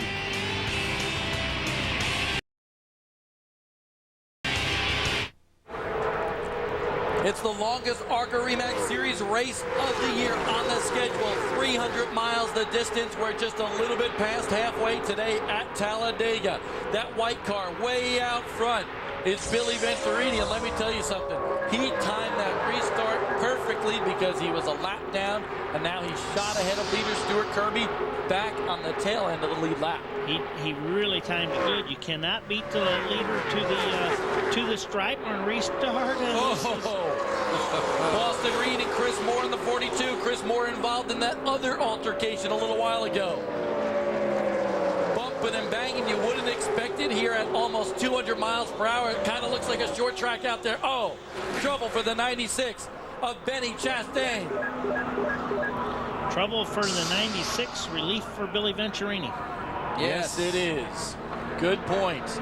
Big help. Venturini now gets to rejoin the back of the field. He is on the lead lap and in contention once again. So all that disappointment on pit road, jubilation now down there for that crew. I still wouldn't want to talk real close to Bill about it right now. He's still a little upset. Such a great break for the Venturinis again. Break this early, didn't have to race hard, didn't have to fight that lead back. The 5th caution of the day. Oh, 96, Benny just breaks loose. Wow, that was weird. That was really weird. I mean, it broke loose on the straightaway. I mean, we've got to imagine. Okay, the left rear's down. We don't know. The right rear was up, but something had to happen. There's Big Bill. Stuff going down in the pit road area, Don. There's so much going on down here, I don't know where to start. I'm right in the middle of it. Maybe I shouldn't be, but it was pure pandemonium. They lost the lap, as you know, and then they just got it back as a result of that last caution. So they went from really depressed to very, very happy. And I'm going to try to sneak in with Bill, but I'm trying to be respectful of what's going on here. Bill, you guys went a lap down and you got it back. Why the infraction to begin with? What happened initially for the lap to go down? Well, I screwed up. I went out, but I didn't go into the pit. I didn't go over the wall into my pits. I was in the opening right in front of us without a helmet. I didn't go in my pits. I didn't work on the car. They penalized us a lap. Now I had to go drag you down because you went and made a tire deal and rounded up some tires from way back. What's that all about? Yeah, just though we're trying to get a set of tires because we had a bad vibration. I had to find a set of tires from Kimmel, getting them ready. Okay, I really need to let these guys go to work and get the heck out of the way, if you don't mind. Here's the start that put him back in position to be back on the lead lap. Like I say, you can't pass the leader before you get to the stripe. We're coming up the stripe here. We're already past the stripe. But he had 40-mile-an-hour Okay, he didn't pass the leader until they got to that stripe. He had 40-mile-an-hour more momentum when he got to the stripe, so clearly put him back. But you got to give Bill an attaboy for saying that he messed up, even though he was going to try to argue it a little bit. But start-finish line, 3/4 of the way down the front stretch here, unlike any other racetrack.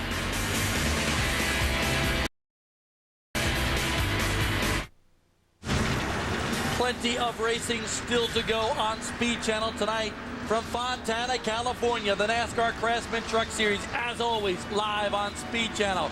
10 p.m. Bobby Hamilton trying to fend off Dennis Setzer and the rest of the boys for the championship in the Craftsman Truck Series. Here, though, Stuart Kirby on pit road. He relinquishes the lead and heads down pit road for some possible tires and fuel. Stuart Kirby running for Bob Schacht here in the ARCA REMAX Series. His 3rd start with Bob this year. And in both other starts, he has started on the front row. Great season for him. I would say we're in our pit window now. We're 48 laps to go, 47 laps to go. Wouldn't you say, Kenny, we could probably make it to the end? I think everybody should be okay from see Billy back in and putting some tires on, filling it up with fuel. And I think Don's there. I'm a little bit everywhere today, back with the Billy Venarini crew for the moment, and you heard Bill talk earlier about that tire deal he made with the Kimmels. Well, he'll put them on for the right side and left side tires, fuel as well. Billy Venarini down and away. And I want to talk a little bit about the top 5 right now, because some names that we haven't spoken about a lot today. Your top 5 is Johnny Leonard, Ray Cook, who won the dirt late model race over at the short track just across from the Super Speedway here last night. Chuck Spanky Weber driving for Andy Belmont in that 24 car. Boston Reed in the Ditech.com Chevrolet. And then also Chris Moore in that 42, who was involved in that big melee, that big tangle early on with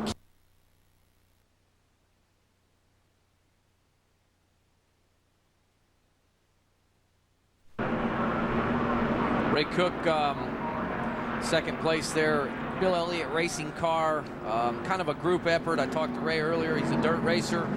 He actually handles and helps Bill with his dirt program. He says, I've done a lot for Bill in the last 2 or 3 years. And he said, actually, I wasn't really looking for anything to come back. He said, this deal just kind of got put together. He said, Dodge got involved a little bit, helped us out with an engine. We put an R&D deal together with Bill. And he said, Bill owns the car. And he said, it's a great ride. He was third quick, I believe, in practice at Michigan when we were there a few months ago, and then unfortunately crashed, and he did not make the field. But you know who's spotting for him here today, Ray Cook? I would say Bill Elliott. Bill Elliott, there you go. Brent Sherman, though, on pit road, a little stop for fuel, Schrader. Yes, he did. Slid the front tire coming in. You hate to do that here, because any kind of little flat spot that set up a pretty significant vibration. Lee Leslie, the crew chief on that Hickory Farms, number 44 for Brent Sherman.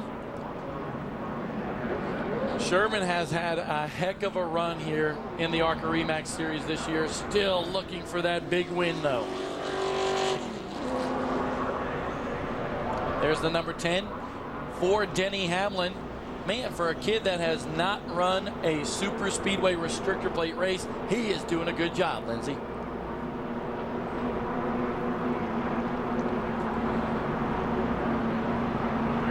We'll get back to Lindsay, I guess. Can you guys hear me? There Can you you are, hear me Lindsay. now? Yeah, There we are. There we are. All right. I just talked to his crew chief, and they did bring Denny in. They just topped him off with fuel. They said he's good to go. He's already gained 2 positions since he's been back out. And they said as long as he's in sight of Billy Venturini, then they think they're fine. Because if you guys remember earlier, they were making that deal, and they planned to follow it. Don? How about the 75, Stuart Kirby? After all that crummy luck, a pole at Chicago and braking on the first lap. Same thing, their outside pole at Nashville and broke early on. Stuart Kirby having a great run here today. They did make a pit stop in this last round. They took 4 tires and fuel, and they are one of those teams that can make it to the end. They really need some good luck in this Bob Scheck Motorsports team. Stewart's got some great runs with the series. Second at Kansas, second at Lowe's, third at Pocono, fourth at Atlanta, fifth in his first ever start way back in 2001 at Daytona. They can get the job done. They're getting it done today. I just want to talk really quickly about Chuck Spanky Weber in the 3rd spot, running for Andy Belmont. Andy Belmont told me the other day, Chuck is the only other guy other than Dick Trickle that has an extra radio box in his car to hold his pack of cigarettes. And we won't ask you why you call him Spanky either. I have no idea. You know what? I'm not going to ask. Green flag flies once again. 67 laps, actually. Lap 69 now here in the books for the ARCA REMAX Series.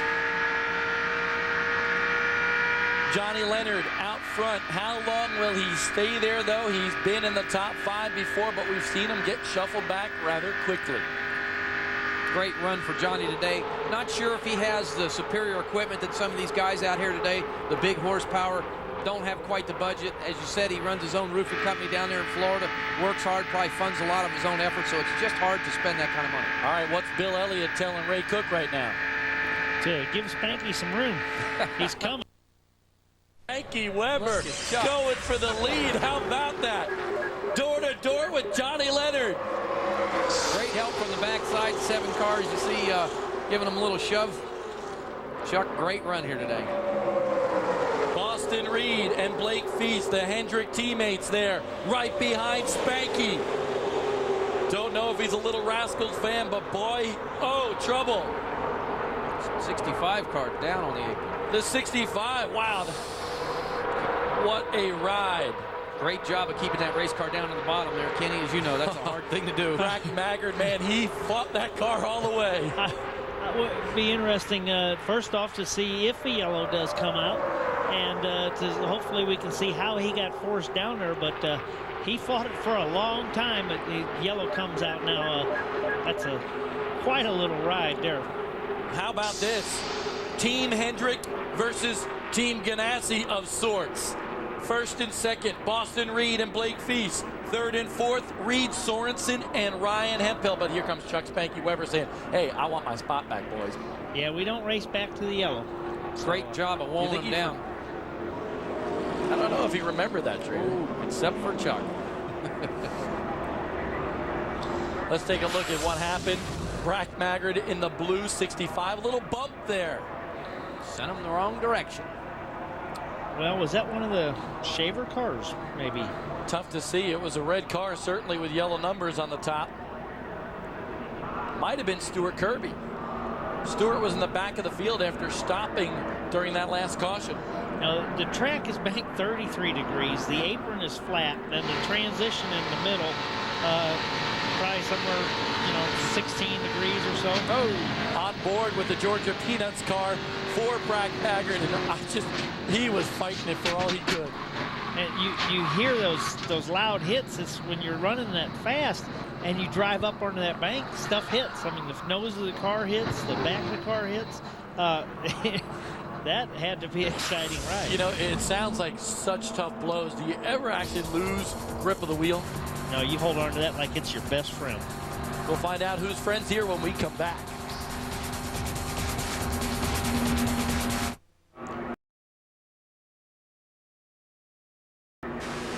Here's what happened to Mike Buckley, the 28 in practice just the other day at Talladega. The right rear tire cuts loose. He backs it up barely into the outside retaining wall. But the Buckley Motorsports team went to work on this car, made repairs, and that's why they are our gladiator of the race. Mike Buckley and that team, true independence. That's what makes the ARCA REMAX Series special. So congratulations to Mike Buckley and that team on being the gladiator of the race. Man, we need those teams here in the ARCA REMAX Series, and Mike is a true good dude. There is Ray Cook, the number 98. And Lindsay, you're with a very special person, aren't you? I absolutely am, if you consider Bill Elliott special, which I think everybody does. He is the owner of Ray Cook's car. We saw you guys jabbering back and forth. What are you talking about? Well, just trying to keep his head straight. This is really his first pavement race. He's run a lot of dirt, and he's a really good dirt shoe. He won over here at the short track last night. He's going to race again tonight. But, to come here and be pretty intimidated with this particular speedway, it's pretty incredible. I mean, he's done a really good job. He's kept his nose clean, and that's the things you got to do, is be able to go through this stuff and work through it all. How about you? You got to miss being out there in the draft. Well, I do. I mean, you've got so much knowledge to tell him, but it's hard for him to comprehend everything that you can tell him and all the things that I take for granted that he's got to learn.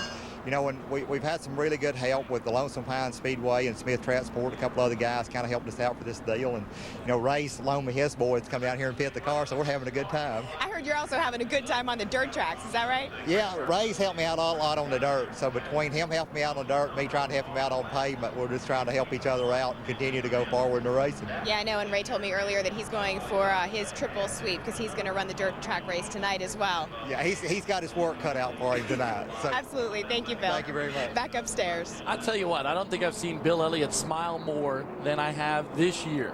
I mean, he's running a part-time deal in the Cup Series, really enjoying that, doing some dirt late model action, and also helping out Ray Cook. And man, he is just all smiles. He says, this semi-retirement is pretty good for me. Bill sure appears to be having a lot of fun. I know he's been real relaxed when he's been at the Nextel Cup races with us, and he's been having a lot of fun with the dirt car. You see TJ Bell there in that Defiant clothing, white number 08. 22 career starts this year, best finish of second. got a bunch of top 10s there, and right now he is your points leader as far as the Rookie of the Year competition goes in ARCA. Boston Reed out front. Like I said, the Hendrick Brigade versus the Ganassi drivers. Boston Reed, Blake Feast, then Reed Sorensen and Ryan Hemphill. The Chevys versus the Dodgers. Then you got a Pontiac in 5th with Mark Gibson. 40 laps to go. And man, what a jump by Boston Reed. That's not always a real good thing here. That means that they can run you down with that draft and have more momentum when they get to it. Now, we noted earlier in the program that those Hendrick boys, they will work together, but they're not necessarily, under caution once again. We've seen the caution flag a lot of times. In fact, 7 here today, says my stats person, Kim Novak, up here in the booth. Debris on the front stretch is what we are being told.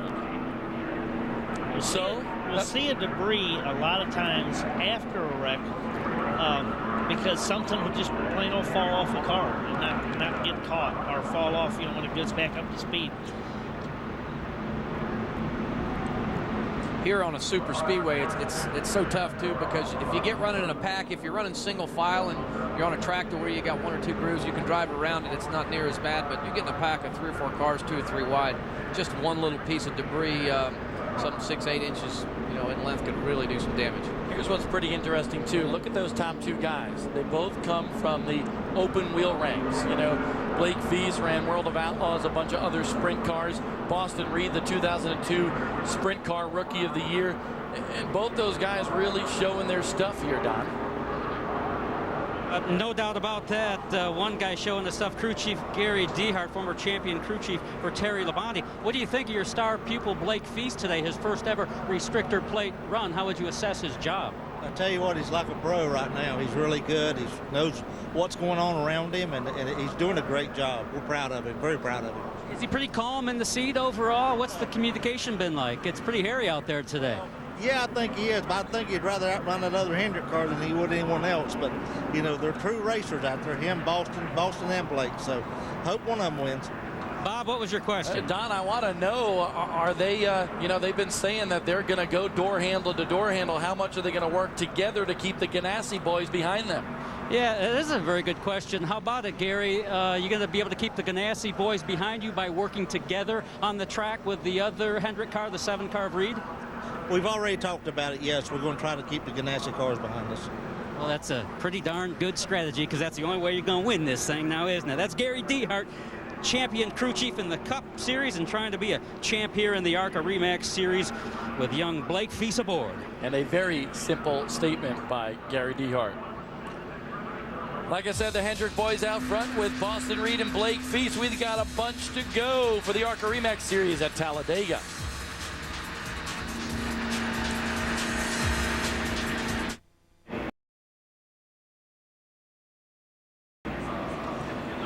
Welcome back. I'm up here talking to Brian Patty, crew chief of the 77 car. How's he going? Tell me about your drafting plan from here on out. The plan is to be with the 64 car. Ryan's doing a good job, and so is Reed, both being developmental drivers for Ganassi. Hopefully they work together, but we'll see what happens. I mean, you're going to have to work together to get past those 2 Hendrick cars up front. Okay, and if anyone is a threat? It's going to be a 4-car race, I think. I mean, you got Gibson up there. It's running pretty good. Pontiacs are a good body here. We'll just see, but hopefully Ryan and I, or Reed, can hook up and go to the front. I don't know if Brian Patty is altogether correct there, because I think it may be more than a 4-horse race. Obviously, those guys are really good as we get restarted again on lap 77, but there are a couple of guys trying to work their way back, guys like Billy Venturini that could certainly sneak their way up there and possibly challenge those big buck teams. Well, most definitely they can. Unfortunately, he's lost some of the cars that he was relying on to help him get back up there. So, but you never know the way the yellows play out and stuff. Now, there's a couple good cars mired back there. The number 10 of Denny Hamlin, the 98 of Ray Cook, Billy Venturini. Those guys really need to hook up together to try to catch that top 4 bunch. Well, when you're on the Ganassi team or you're on the Hendrick team right now, you want to sit on top of your box and think it's a 4-car race. And you know what? They might be right. Could be. Because when the 4 fastest cars do stay in line, they can get out and get away. Pardus, how the heck did they jump out ahead of the field that quickly? Boy, exactly what Kenny said there. They got a great restart and just snookered them, and, man, they're gone. And again, if they pull off like that in a 4-car draft, that second draft will be real hard to catch them unless there's some real horsepower back there. It looks like all the horsepower is right there, them 4 cars. Those 4 cars right there? That looks like the biggest part of the horsepower in this field today. Of course, Mark Gibson's DEI motor running back there in 5th. He's got to have some help from the back. He's got to have one of the guys just to come up there and help work his way back up. There's Billy Venturini in that white 25, trying to work his way up, currently running about 14th or 15th. You know, positions change by the second here at Talladega. You never can quite tell sometimes where people are running, but that the battle for 10th. Stuart Kirby in that 75 car. Venturini going 3-4 wide. Holy smokes. Billy knows he's got to go. He's some 36 laps left, but he don't want to get strung out and get too far back, like Kenny says. It may go green the rest of the day here, and if he does, he'd be in real trouble. Well, here's where Billy Venturini needs to hook up with the 75 of Stuart Kirby. Denny Hamlin trying to work his way around Johnny Leonard. Denny in that number 10 car up front, though. Wanted to talk about those 4 guys right there because not a wealth of experience on the restrictor plate tracks. In fact, amongst all of them, only 1 race completed, and that was Ryan Hemphill at Daytona, and he finished 5th. Not a ton of laps, but a wealth of knowledge that they're driving for, and have been talking to him and are talking to him now, and a lot of racing experience on all of them. I mean, it's a little bit different, but they can go back and draw off of the experiences they've had already, and they'll be just fine. You know, we talked about Blake Feast getting some drafting help or knowledge in form of instruction from Jimmy Johnson with the sugar packets. Have you ever heard of that, Schrader, before? Does that really work, learning him from sugar packets? Just in that movie, Nicole Kidman's leg was better than the back, than the back straightaway here. But yeah, let's change the subject. Let's get to Lindsey's Arniac now, Lindsey. Yeah. I didn't know where you guys were going, but I'm glad you broke it up when you did. I talked to a big fan of Dan Pardus, and that happens to be Mark Gibson, because Mark in the 59 car was explaining to me how when you plan a draft, it never happens. It's like when you go to a party and say you're going to meet up with friends later, and it never happens. But he said that he and Dan Pardus used to draft together really, really well back in '98, Dan. That's right? And back in Daytona. Yep.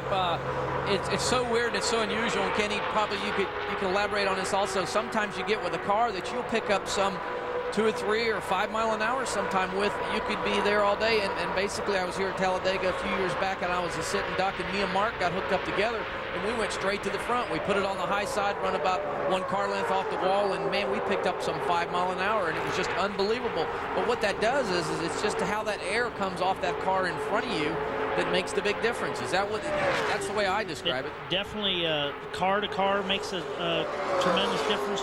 Plus, you'll just get hooked up and you'll have a driver that you're drafting with that you feel comfortable with. You have a ton of confidence in him.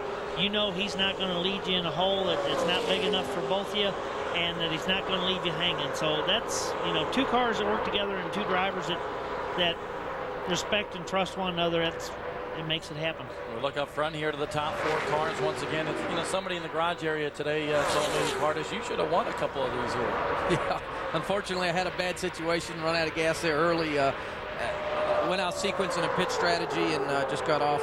Caution came out, and unfortunately a guy ran in the back and he took me out. But that's racing, and that's just how it is. We could sit here and I don't want to complain and I don't want to whine. I don't see, and we'll see when these guys start moving around right here, I don't see these guys pulling away a ton from Mark Gibson and TJ Bell. And they get side by side. That's just going to allow them other cats to catch up. That's an interesting move there. Blake Feast with a run on his teammate Boston Reed goes to the outside, and man, Reed Sorensen's been just wiggling right behind Blake Feast. Looks like he has a real good car, sucks up well in the draft. And now the margin between those top 4 guys. And look at that. There is Mark Gibson and TJ Bell. Those 2 guys are catching these 4, as Schrader just mentioned. Well, what's happened here is these guys are running single file for many laps, few laps, and they were pulling the field. But when they get Dyson like they're doing now, they're moving around. I don't know if you've seen a few laps ago, you've seen the hand up in the window. They probably talked to their spotters and said, hey, you lead. No, you lead. So they're moving around a little bit, trying different things. But when they did that, the field just tightened up to them, as you see Mark Gibson pull right up on the bumper. Well, especially when Mark catches them too. Mark's played this game a number of times. Mark will stay right in line and just be worried about going fast and staying with that group until it's the end of the race and it's really time to make something happen. Straight here, Boston Reed right now kind of getting hung out to dry, so to speak. I mean, as a young racer here, you can probably remember the first time you ran Daytona. I'm sure you got hung out to dry. A lot of the rookies do. I mean, what's he thinking right now? Oh, he's just aggravated, and he thinks his world's coming to an end right now. You know, doesn't realize he still has a number of laps left. But you know, it's very frustrating here. It's not like you can just drive down into the next turn harder and hold your breath a little more because you're going as flat out all the time. You know, so it's frustrating. It's so frustrating as a driver, and like you say, Kenny, when you fall out of the lead like that, you start going back 1, 2, 3, cars start coming by, and you say, man, my day's over. I'm back to 10th. You know, I was leading this thing. What did I do wrong? And then you start making bad decisions. The key there is to young guys like this is that spotter up on the tower to talk to him and say, hey, rally back, get a guy in front of you to fall in line with you, and let's work our way back up, just like they're doing there. We saw one pass make this a 9 or 10 car group instead of a 4 car group, with more coming. Yep, it's in fact, sorry to cut you off there, Dan, but Billy Venturini back into the mix in that white 25 car. Great run. Billy's dad said, we have such a great draft and race car. He said, and that's so important here. Normally we don't qualify well here on these super speedways. We did come here this year and qualify well, but better than all, it really drafts, and he's showing that true here today. And Billy is not afraid to mix it up. Whether it's a short track or the super speedway, the kid likes to get in the middle of everything and try to muscle his way to the front. We mentioned that he's trying to win his first race still in ARCA. Denny Hamlin trying to push him to the front right now. Maybe those two guys going to try to hook up and work together as well. You know, maybe not. Yeah, this we can talk all you want about this working together. And you work together with everybody until you realize that they've got you in a better position and you got to go by yourself. Yes. And a guy jumps out and he just happens to look like he's a little faster and you go with him. So, you know, it's anybody's race. Mike Skinner once told me when he was running the Cup Series, he goes, I'd throw my mama in the river to win a big race like Daytona or Talladega. and that's what it is. You know, you're friends until, you know, you get down to the nitty gritty and you got to just fend for yourself. See some bump drafting going on here. What happens is you can actually get up on the bumper of a guy going down the straightaway and push him down the straightaway, but as you enter the corner, you need to back off there a little bit, don't you, Kenny? If not, you'll turn that guy loose and everybody be in the wall. Yeah, and really, bump drafting is something that doesn't need to be going on right now at all. Lindsay, what's going on down there? Well, you guys remember how we talked about the problem that Hemphill was having with drafting earlier. Obviously completely cleared up because he and Reed Sorensen are now working out a deal, that being Hemphill's 64, Reed's 77 car. They're going to try to take it all the way by drafting together and take over that first spot. Now, you just saw Blake Feast snake down to the bottom to try to catch a draft on that 0 car there. Is that something that he just knows from watching races here, or is a spotter or crew chief telling him that right now? Well, I mean, it's something that was probably talked about before the race, but, you know, if a slower car is running 150 mile an hour down the back straightaway, when you get him in sight, you get behind him and you get a little bit of a tug and just make you a little bit faster. You get some sugar packs, I'll show you. No, I don't want you to put sugar packets anywhere near me. But these guys right now, I mean, Blake Feast trying to learn how to keep these guys behind him. Is he a sitting duck as we near the end of this race, or is it going to take a good bunch of cars to try to get past him? It's going to take a bunch, and what's going to happen is if the 64 and Sorensen right now decided that they were going to roll to the top on the next turn, well, that's going to leave the 84 or 94 Blake down there, and the 10 is going to decide, hey, I got all this free air, I'm going to run on up to that car. So it's trying to figure out what's going to happen here is just it's just way too complicated. A 6-horse race up at the top of this one with 25 to go. Denny Hamlin in 4th. running a good race. Don Radebaugh. Yeah, and we like to brag about those rookies. How about this one? Denny Hamlin in the 10 car. He's not only a rookie, this is his first ever ARCA REMAX Series race, whether it be on a short track speedway or a restrictor plate track like Talladega. And look at the job he's doing. He comes from the late model ranks. He's got 46 wins. He is the Southern National Speedway late model champion in 2003. He is utilizing Joe Gibbs Racing through Dan Shaver Motorsports, as are some of the other driver development teams doing, like Hendrick and Ganassi, but he's doing it with Joe Gibbs Racing through Dan Shaver Motorsports in this 10 car, and right now he's doing it very, very well in his first ever ARCA REMAX Series start. Just a youngster out of Virginia, Denny Hamlin, getting it done at Talladega. Very impressive. I'll tell you, that shows why the ARCA REMAX Series is so important to a lot of these Cup teams, because the top 5 guys right there, all part of the driver development program. You got the 2 Ganassi boys. Actually, Reed Sorensen knows he's going NASCAR Busch Series racing next year. Ryan Hemphill has the contract this year with Ganassi Racing, but he's still kind of up in the air about what's going to go on with him. Blake Feast and Boston Reed vying for a spot on the Hendrick squad, maybe to go Truck Series racing or Busch Series racing next year. And of course, as Don mentioned, part of the Gibbs Racing front, Denny Hamlin there in that Petro Express number 10. Billy Venturini just behind those cars right there, not losing the draft, trying to close back in on those leaders.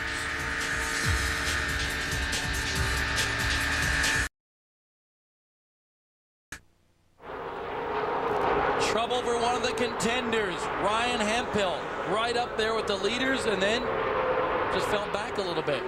Can you guys tell maybe what's going on? No, other than he lost speed. Yep. Looks like he's back up to speed, but not near as fast. Could it be electrical ignition? We've seen a lot of that happen in the Cup Series, you know, where guys switch the ignition boxes and so forth and lose a lot of time. Yeah, there's no. It could be a number of different things. Sometimes you'll think you have a tire issue, and you kind of check up for a turn just to make sure. We saw what happened with Frank. I mean, any kind of tire problems, and try to definitely check on what happened to Ryan Hemphill, but right now the battle getting pretty furious up front. Blake Feast is your leader. Lindsay, what's going on with Ryan Hemphill? Greg Chester is Ryan Hemphill's crew chief, and he's going to tell us, Greg, you guys have dropped back significantly in position. Tell me what happened. I think popped out of gear or something. He didn't say. He said first he thought it blew up or broke a gear or something. He popped it back in gear and we're going, but we're so far back now we haven't got a chance to back. Okay, so caution might make it, but. Okay, well then we'll wait and see. Obviously, a disappointing end if that's what it turns out to be for Ryan Hemphill. Very, very unfortunate. Kenny, you ever have one of them jump out of gear on you? Yeah, there's not a whole lot of stuff I haven't had happen. Mark Gibson slowing on the racetrack as well. He was up to the 5th spot just a short time ago, was in that lead mix, battling for the win. Tough deal for Mark, currently in 8th place. Maybe he jumped out of gear also. Looks like he's going to hit pit road. So we'll see what they do to that thing here. 21st at the other restrictor plate race earlier this year at Daytona was Mark Gibson. Might have a tire going now. Yes. Yep, as you say, you just got to play it safe. Ooh, there's one passing him on the apron. Blake Feast up front, Denny Hamlin second, Boston Reed is third, Billy Venturini in 4th, and that car with the big bullseye on the hood, Reed Sorensen. Also runs the ASA circuit, top 10 in points there.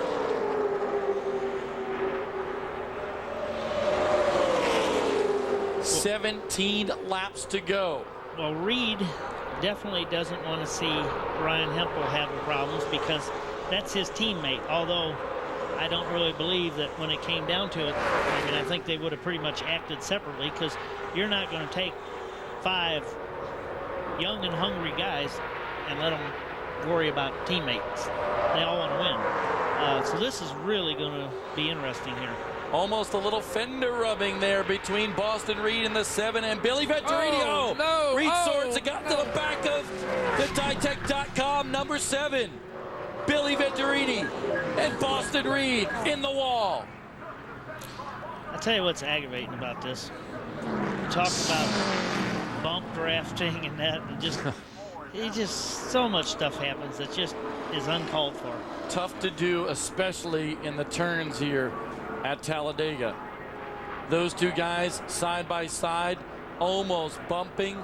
Sorensen sucks up quick and just taps the 7 car of Boston Reed, and Boston Reed then collects up Billy Venturini. Not to be one of them teams wanted to see here today. Such a great run. Is that an experience here at Talladega on a restrictor plate race? Yes, most definitely. You can't be running into people. I mean, Reed just gets in the back of Boston Reed, and then everybody's loose. There's nothing you can do at 190 mile an hour. Is that one of the deals where Reed Sorensen just should have backed off a little bit off the throttle? well, he definitely, whenever you see two cars rubbing one another, bouncing off one another, I mean, they've already got their own issues going on. You don't need to join them. Looks like he just got a great run on him there, and you know, he had too much of a run going and maybe didn't want to get out the gas pedal and rode, you know, just drove right in the back of him. And here's a really tough deal. Obviously, you know, Reed Sorensen and Boston Reed, part of the big buck teams. Billy Venturini, his dad owns the team. They are not a high dollar team, having a great run. Tough to see them end up in the wall here today. Folks, maybe down to a 3-horse race. We'll find out when we come back.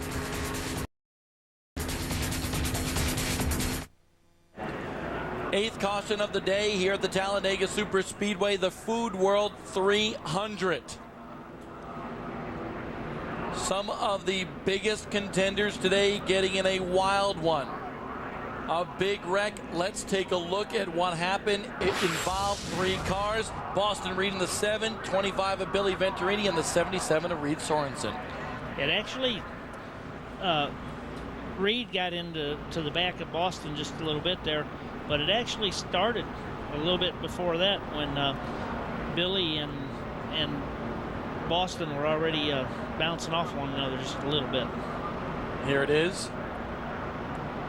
I think you can see them there. Billy Venturini goes up the track a little bit. Boston Reed comes back down.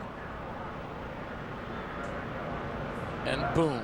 There goes the 77 into the 7, and then those two guys take a pretty hard lick into the outside wall. Yes, most definitely. Fortunately, they have the safer walls here, and that always helps. Yeah, you definitely wanted to be in Billy's car in that one, because you had the softer wall and the 7 car to help cushion your blow. Yeah. But that's a big help. That's not going to make him any happier because that car looks pretty beat up. Very unfortunate. And what you learn is as time goes on and experience, like when you get around cars, more than 1 or 2 cars, these cars really buck around a lot. They buff a lot from the air in front of you. And Kenny and and again, depending on the car that's in front of you or how many of them are in front of you is just a matter of how much it happens and whether your car will actually get loose or tight. So it's just experience. Is that right? Knowing not to run that hard sometimes in different situations. Most definitely. You just got to leave a little bit of room. Lindsey Denny Hamlin running really well in that 2nd spot. Can he challenge Blake Feast for the win here? They absolutely think he can. I just talked to his crew chief. They are ecstatic over here. They said that Denny got on the radio and he's saying, guys, this is so much fun. Like he's a kid in a candy store. He doesn't know what to do with himself. They said they know exactly what he can do, get himself to victory lane, and they have full confidence that he will be able to do it. He is a kid in a candy store, isn't he? Most definitely.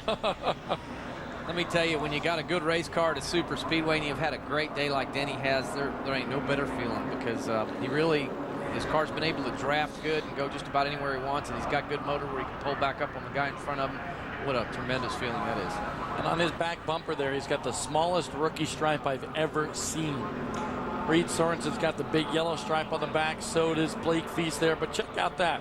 That's the smallest rookie stripe I've ever seen, and it doesn't even look that yellow. both of the super teams have lost the teammate now. They have. They are all on their own. Blake Feast of the Hendrick organization.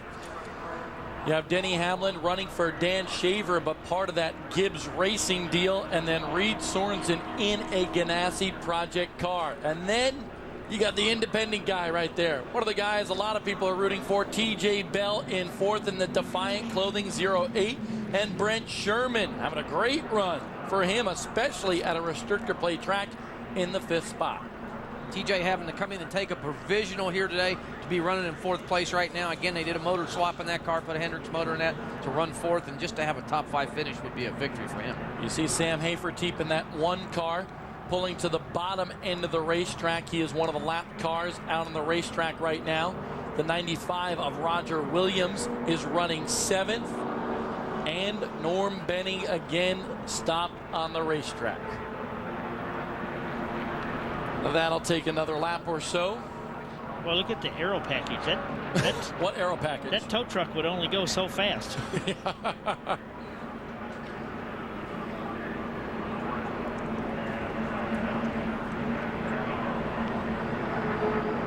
Blake Feast, now, he doesn't have a teammate. He said he wasn't necessarily going to team up with Boston Reed here. They were going to fight for all they could, but now you got to wonder, does he feel better all by himself that he doesn't have a teammate or not? I don't know. The number 2? Richie Woodland talked to Richie. He had a deal put together for this car for someone else to come and drive this race car, and it kind of fell through last minute. And he said, heck, Richie's a longtime veteran of the ARCA series, done a lot of racing. He said, I'll just go to Talladega and just have a good time and see what happens. Looks like he's having a good day here today. Hey, check out who's behind him. Ryan Hemphill. Is he out of it? We don't know. 12 laps to go. I bet he keeps his hand on the shifter, huh, Kenny? He's not out of it if that car is mechanically right. Restarting at 9th with 12 to go is not out of it. You see Jimmy Walker is at running 10th place. Great run for him here today also. Just in front of Ryan Hemphill, Rich Woodland. Again at Williams in the 95, and Stuart Kirby still hanging in there in Bob Shack's car. Stuart Kirby, that red and yellow car, the number 75. Mark Gibson, who had that trouble earlier on in that green and white car, one of the lap cars pulling to the inside. Little sign of experience here, Kenny. He felt a tire going down, and what did he do? He slowed down as hard as it is to do. He slowed down, was able to save it because he got slowed down, was able to come in the pits.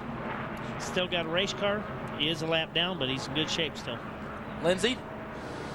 You guys talking about the 59 car, right? Exactly. Well, I just talked to Dennis Pulte, who's his crew chief for Mark Gibson, and he said that they had a right rear flat originally. That's what happened. I walked over. They were throwing stuff. Their pit crew was pretty upset, and he said they were just really frustrated because they had decent track position. And I said, what's Mark saying on the radio? And he goes, absolutely nothing, because when Mark's miffed, he does not talk. Well, unfortunately, that happened, but it's a lot better than a tore-up race car and possibly getting Mark hurt. So, again, that's a sign of experience. Mark felt the tire going down, so he brought it in and did what he had to do to get back out there. The 34 of Darrell Basham. Want to mention him. He's running in the 17th spot, and Basham had a little bit of bad luck here at Talladega. This is a guy with not much money. Came here to Talladega, said, hey, Bob, I went around the house, me and my wife, and we scraped together all the coins we could. Came here with $800.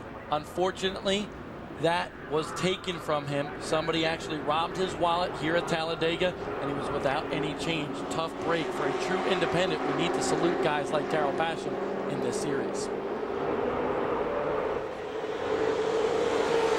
Lap 102, Blake Feast up front. Gets a pretty good jump, but as these boys in the booth, who are the pros up here, have said, they can catch up awfully quick. Denny Hamlin in second. Reed Sorensen in third. That green and white car, Mark Gibson, a lap down. He is not on the lead lap, but running very strong.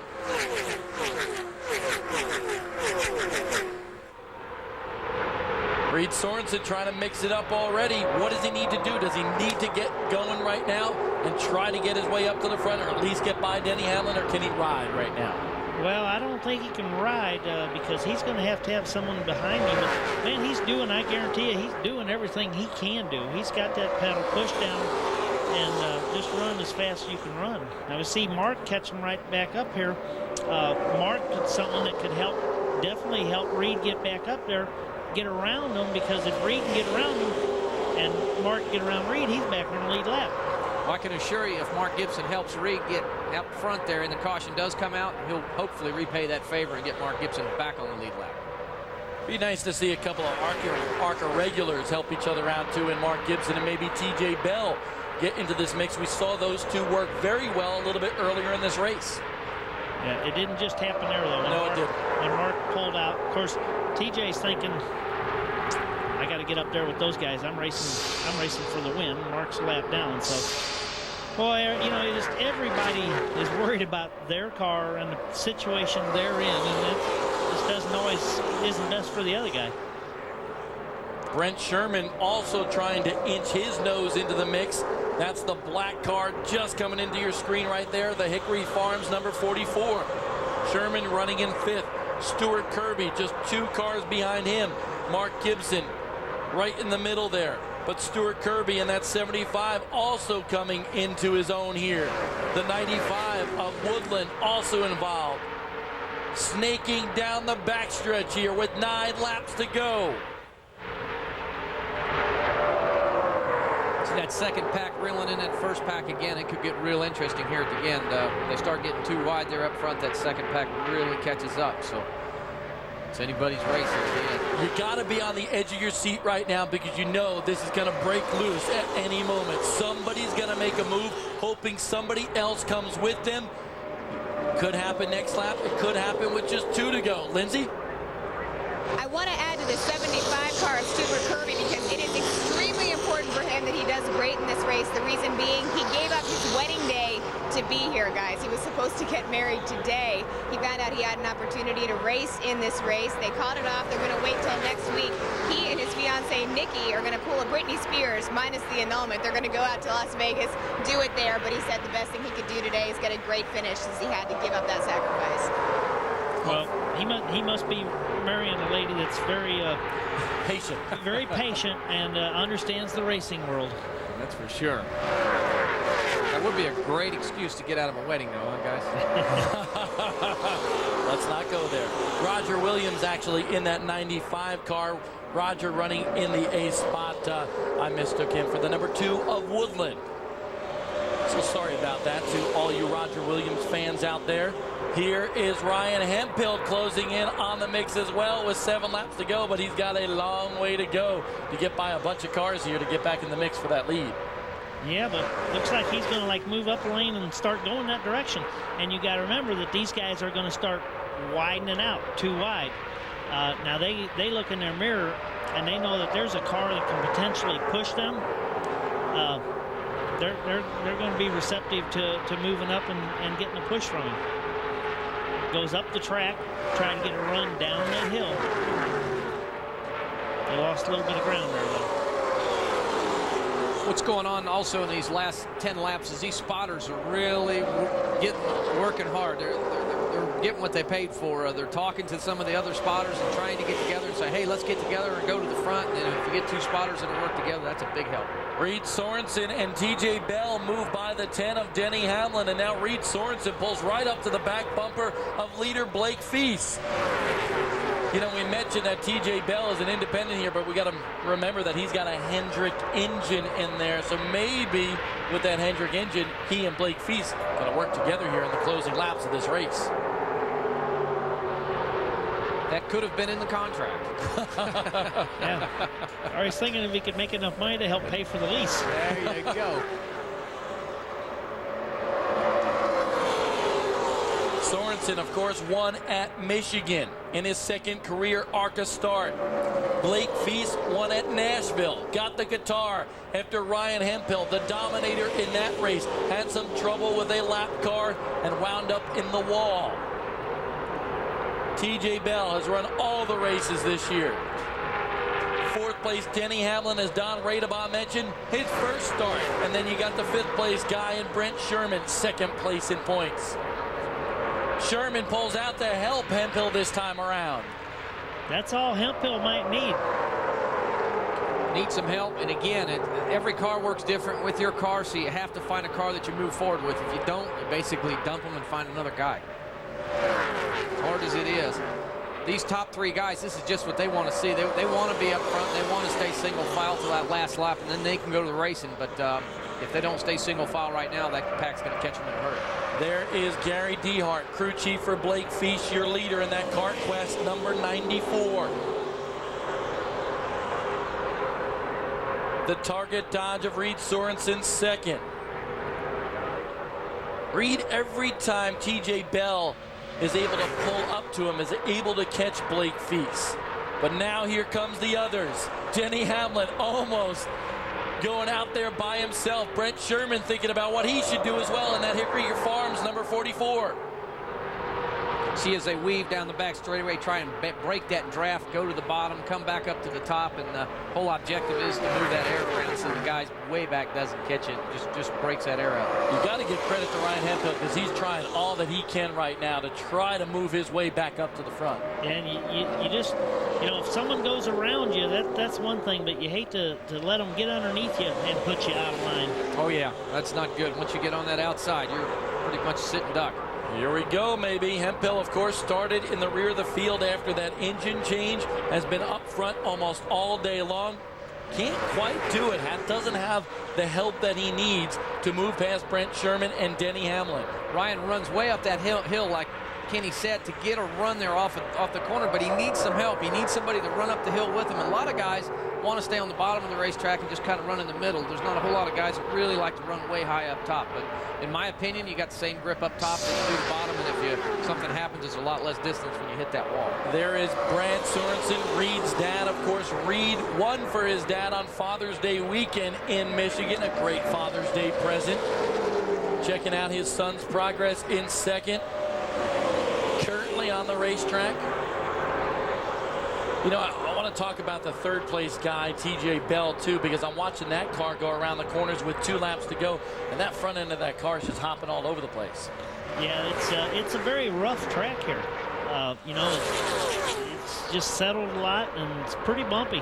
Plus, you're hitting the bumps at 180 mile an hour, so things move around a lot. Didn't the backstretch here used to be part of a runway for an airport? Yes, it was. This whole facility was a military base. Blake Feast with a lap and a half to go is just wondering what Reed Sorensen and the others have up their sleeve. I'm sure he's racing in his rearview mirror right now. No? Oh, yeah. Yeah. I would say so. That spotter's talking to him. He's got, I believe Ricky Hendricks is on the roof there talking to him, helping him out. And I'm sure they've got some other Nextel Cup help up there. Oh, TJ Bell gets squeezed out of that third spot by Denny Hamlin. Here comes Brent Sherman following Hamlin. The final lap. This is all that Blake Feast wanted to see. 3 wide there. Hemphill scoots by into the 4th spot. But Blake Feast is sitting pretty out front with a good lead now in the final turns of this racetrack.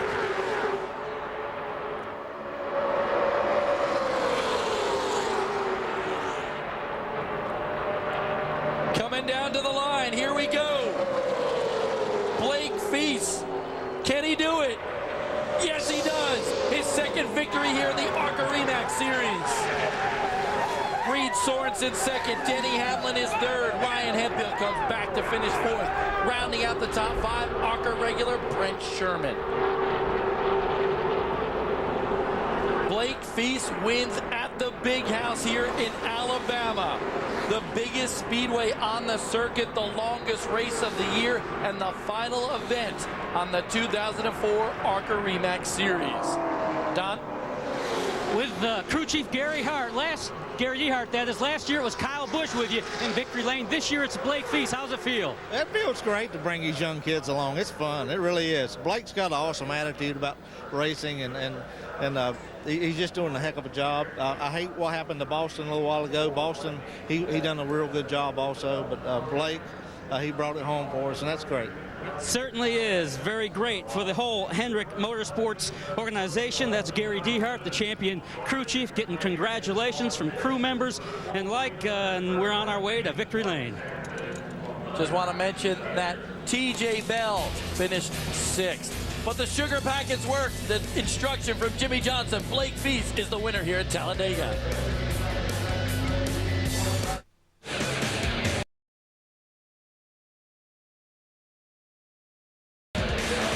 Blake Feast drives it home to the checkers here at Talladega and then does some donuts out on the racetrack. A very personable kid climbs on top of the roof of his car. A dream come true for him. 1 year ago, he did not know what he was doing until a man named Charlie Patterson introduced him to Ken Howes from Hendrick Motorsports.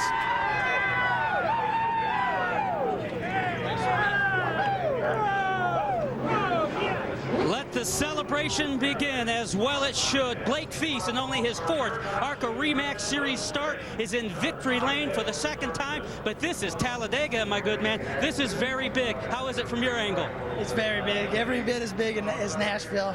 Man, I've never looked behind me so much when I was in the lead in my life. Sprint cars don't have mirrors, so great weekend. CarQuest came on board for this race, and my guys did an awesome job all weekend. I can't thank them enough.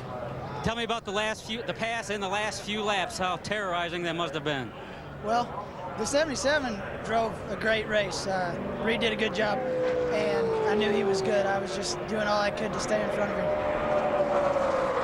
How about your car seemed to work best on the bottom. Is that what put you in victory lane, keeping it there?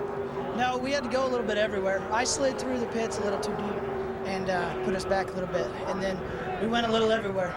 All right, you're going to go a lot of places now, it looks like, after this big victory at Talladega Super Speedway in the Food World 300. What a day. There is Ricky Hendrick congratulating one of the development drivers for the Hendrick organization. Ricky Hendrick trying to help Boston Reed and Blake Feast here today. Let's take a look at the results. Blake Feast, of course, first. Sorensen, Hamlin, Hemphill, Sherman, TJ Bell, Stuart Kirby there, Ray Cook, Bill Elliott's boy finishes 8th. Jim Walker and Roger Williams rounds out the top 10. Rich Woodland and Chuck Spanky Weber holds up there for a top 12 finish. Johnny Leonard, he was been up front here and there all day long. Brack Maggard took that wild ride there, but comes back to finish 19th. And Bobby Gerhart rounds out the top 20 with what we think was a pit board kind of affixed to the side of his race car where his sheet metal was torn off. Todd Boucher, Ed Kennedy, Keith Mert, tough break today for him. Of course, a big concert for them in Paducah, Kentucky this week. Charity going towards the Victory Junction Gang Camp. Christy Passmore awake and alert at a local hospital. A tough break, tough hit for here today at the racetrack. Lindsay? I'm here with second place winner Reed Sorensen. Reed, you don't seem extremely ecstatic. Second place is pretty decent, but what are you thinking? You said you learned something for next year. Oh, it was pretty fun out there. The worst thing was the cautions. I didn't like riding around under caution out there. That lead pack there was pretty fun. There was about 10 of us that could run there together, and it was actually a lot of fun out there, and I learned a lot for next year for Daytona and when we come back here. So I think it was a good idea to come here, and we'll be happy with second. What tactics did you learn? Well, I learned how fast, if your car doesn't work on the outside, you can go, lose 5 spots in one lap pretty easy. And if there's a fast car that's faster than everybody, you better stick with them and just hold what you got. Congratulations, Reed. Hey, Lindsay, it's Bob Dillner up in the booth. Got one other question for Reed, if you can grab a hold of him before he goes. But just want to know what happened, his thoughts there with that incident with the 25 and Boston Reed. Bob Dillner wants to know what happened with you, the incident with the 25 car Venturini and Boston Reed. Well, the 25 was underneath the 7 car. Seemed like it kept getting a little bit looser going into 3. The 25 car got loose, and I was right on the 25, and then he overcorrected it or something, and they just both went to the wall. I was right on the 25 trying to push him through and just stick with him because he was really fast, and then they just got together and went to the wall. Thanks. Reed Sorensen with a second place run here today. Good run for him at Charlotte, the win at Michigan. And Reed Sorensen's one of those guys that you're going to see making a mark in the NASCAR Busch Series next year. Don? Another guy making a big mark today, third today in your first ever ARCA REMAX Series start. Denny Hamlin, very nice work today. Tell us about it. Yeah, we pretty much had an eventful day. Missed pit road there on one stop and had to go to the end of the longest line. And How'd that happen? Just, you know, at the last minute, the leaders committed to go pit road, and they told me to come in, and by then I'd already missed it, so I turned in anyway and just had to go to the end longest line. But we were able to battle back and had a pretty close call there getting in one and almost lost it. But I can't say enough for Joe Gibbs for giving me a great opportunity to run his cars, and thank Dan Schaefer. It's his car, and it's just kind of letting me get in the seat and get some experience. Is it safe to say you're satisfied with your day? Yeah, I was a little disappointed not to hang on a second or get the win, but we just kind of pushed up there towards the end and let Reed get under us, but pretty good day. We're going to see you more on the tour? Yeah, we're looking to run some more races here soon. Upstairs. Look at those three guys that we just interviewed there, none of them with any facial hair. No, but all of them with a lot of talent. Exactly, and they showed it out here today. Blake Feast, Reed Sorensen, and Denny Hamlin, the guys in the top three. The young kids really showed their stuff here today at the Talladega Super Speedway. Ryan Hemphill, another kid in the fourth spot, and in fifth was Brent Sherman, and I think Lindsay has caught up with him. I have caught up with Brent Sherman. Brent, you weren't crazy about your car to begin with today, but you guys did put out quite a hard charging fight there towards the end. Yeah, you know, we pit with like 44 laps to go because we didn't think we'd be able to make it.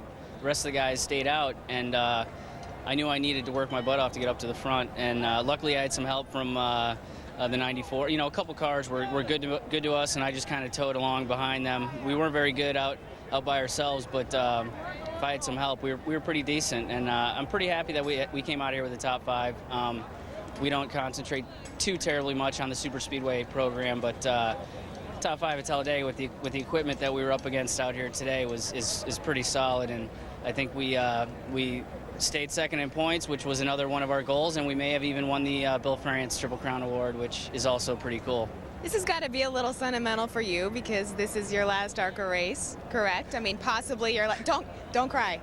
This is your last chance possibly with Lee Leslie. How are you feeling about that? Well, we're gonna we hope to continue with the team and find a driver that can, you know, fill the seat for next year, and hopefully we can make that happen. If not, you know, maybe I can come back and do a couple of races here and there. This is where I basically learned how to drive, and I'm happy that, you know, I came out with a second place finish in my second year in the series, and it would have been nice to win a race.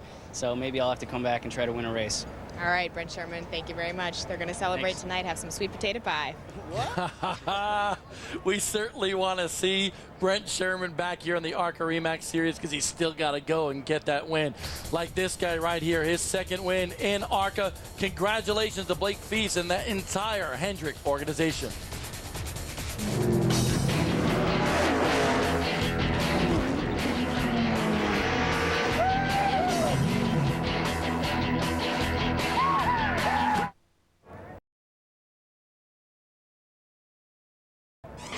Speed Channel's coverage of the ARCA REMAX Series is brought to you by REMAX, outstanding agents, outstanding results.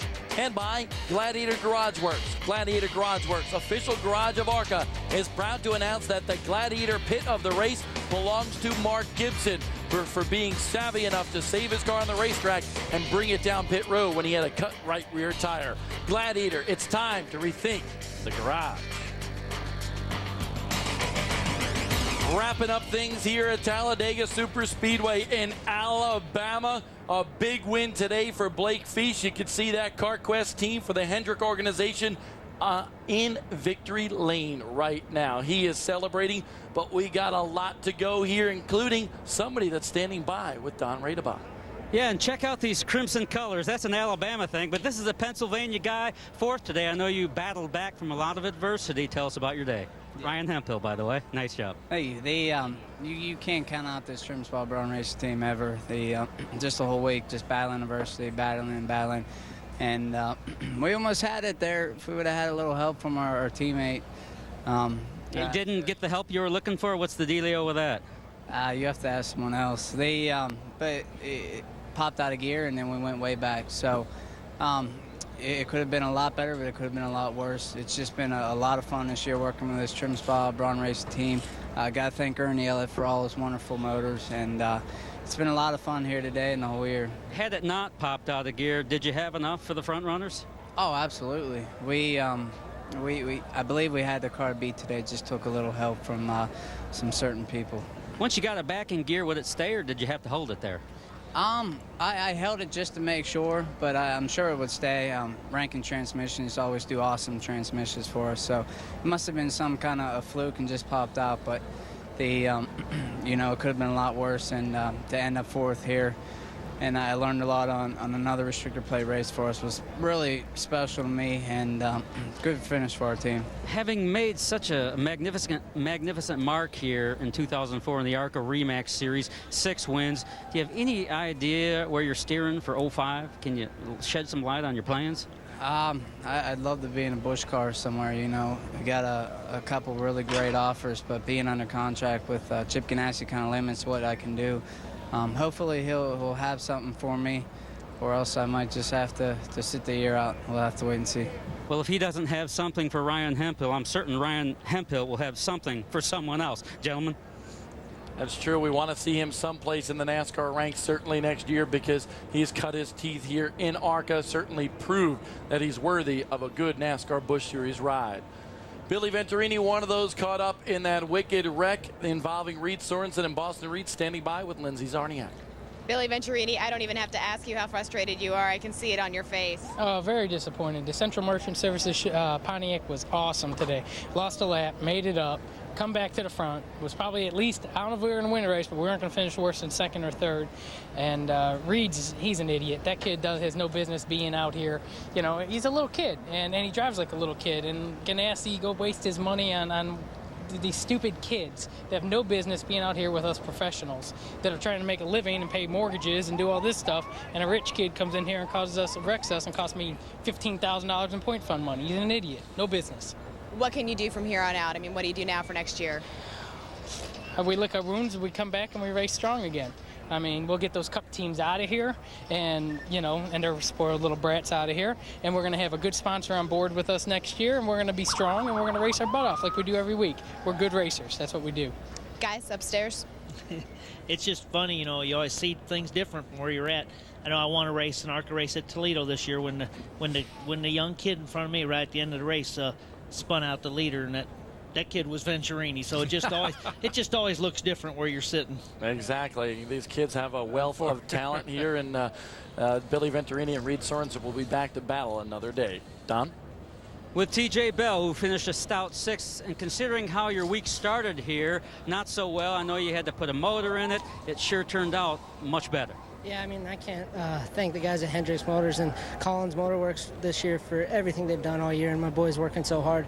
I mean, you can't count us out no matter what. Like, we had to qualify in a provisional position, and we were running third there in the last lap, and just guys need to learn a little bit about drafting here at these big places. Made a little bit of mistake there and ended up 6th. You've seen a lot of new things on the tour this year. Your first ever dirt track start, nice run at DeCoin, a 3rd place there, your first run at Talladega. How do you like this tour? Oh, I love this tour. It's so much fun. It's so diverse. You know, you got short tracks, you got super speedways, you got Daytona, you got dirt, you got everything. And I've had to learn so much this year, and it's just I've learned a great bit, and I can't thank ARCA enough. Well, and we've got TJ Bell, at least for now, our Rookie of the Year, most likely. Gentlemen, up to you.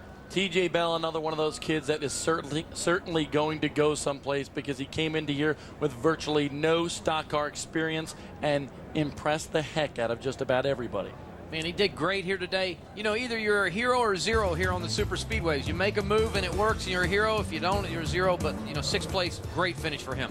Been a wild ride this year in the ARCA REMAX Series. Congratulations to folks like Blake Feast, who won at Nashville.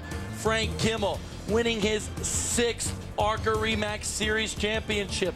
That ties him with Iggy Katona for the all-time record. And, of course, Ryan Hemphill with 6 victories in a part-time schedule.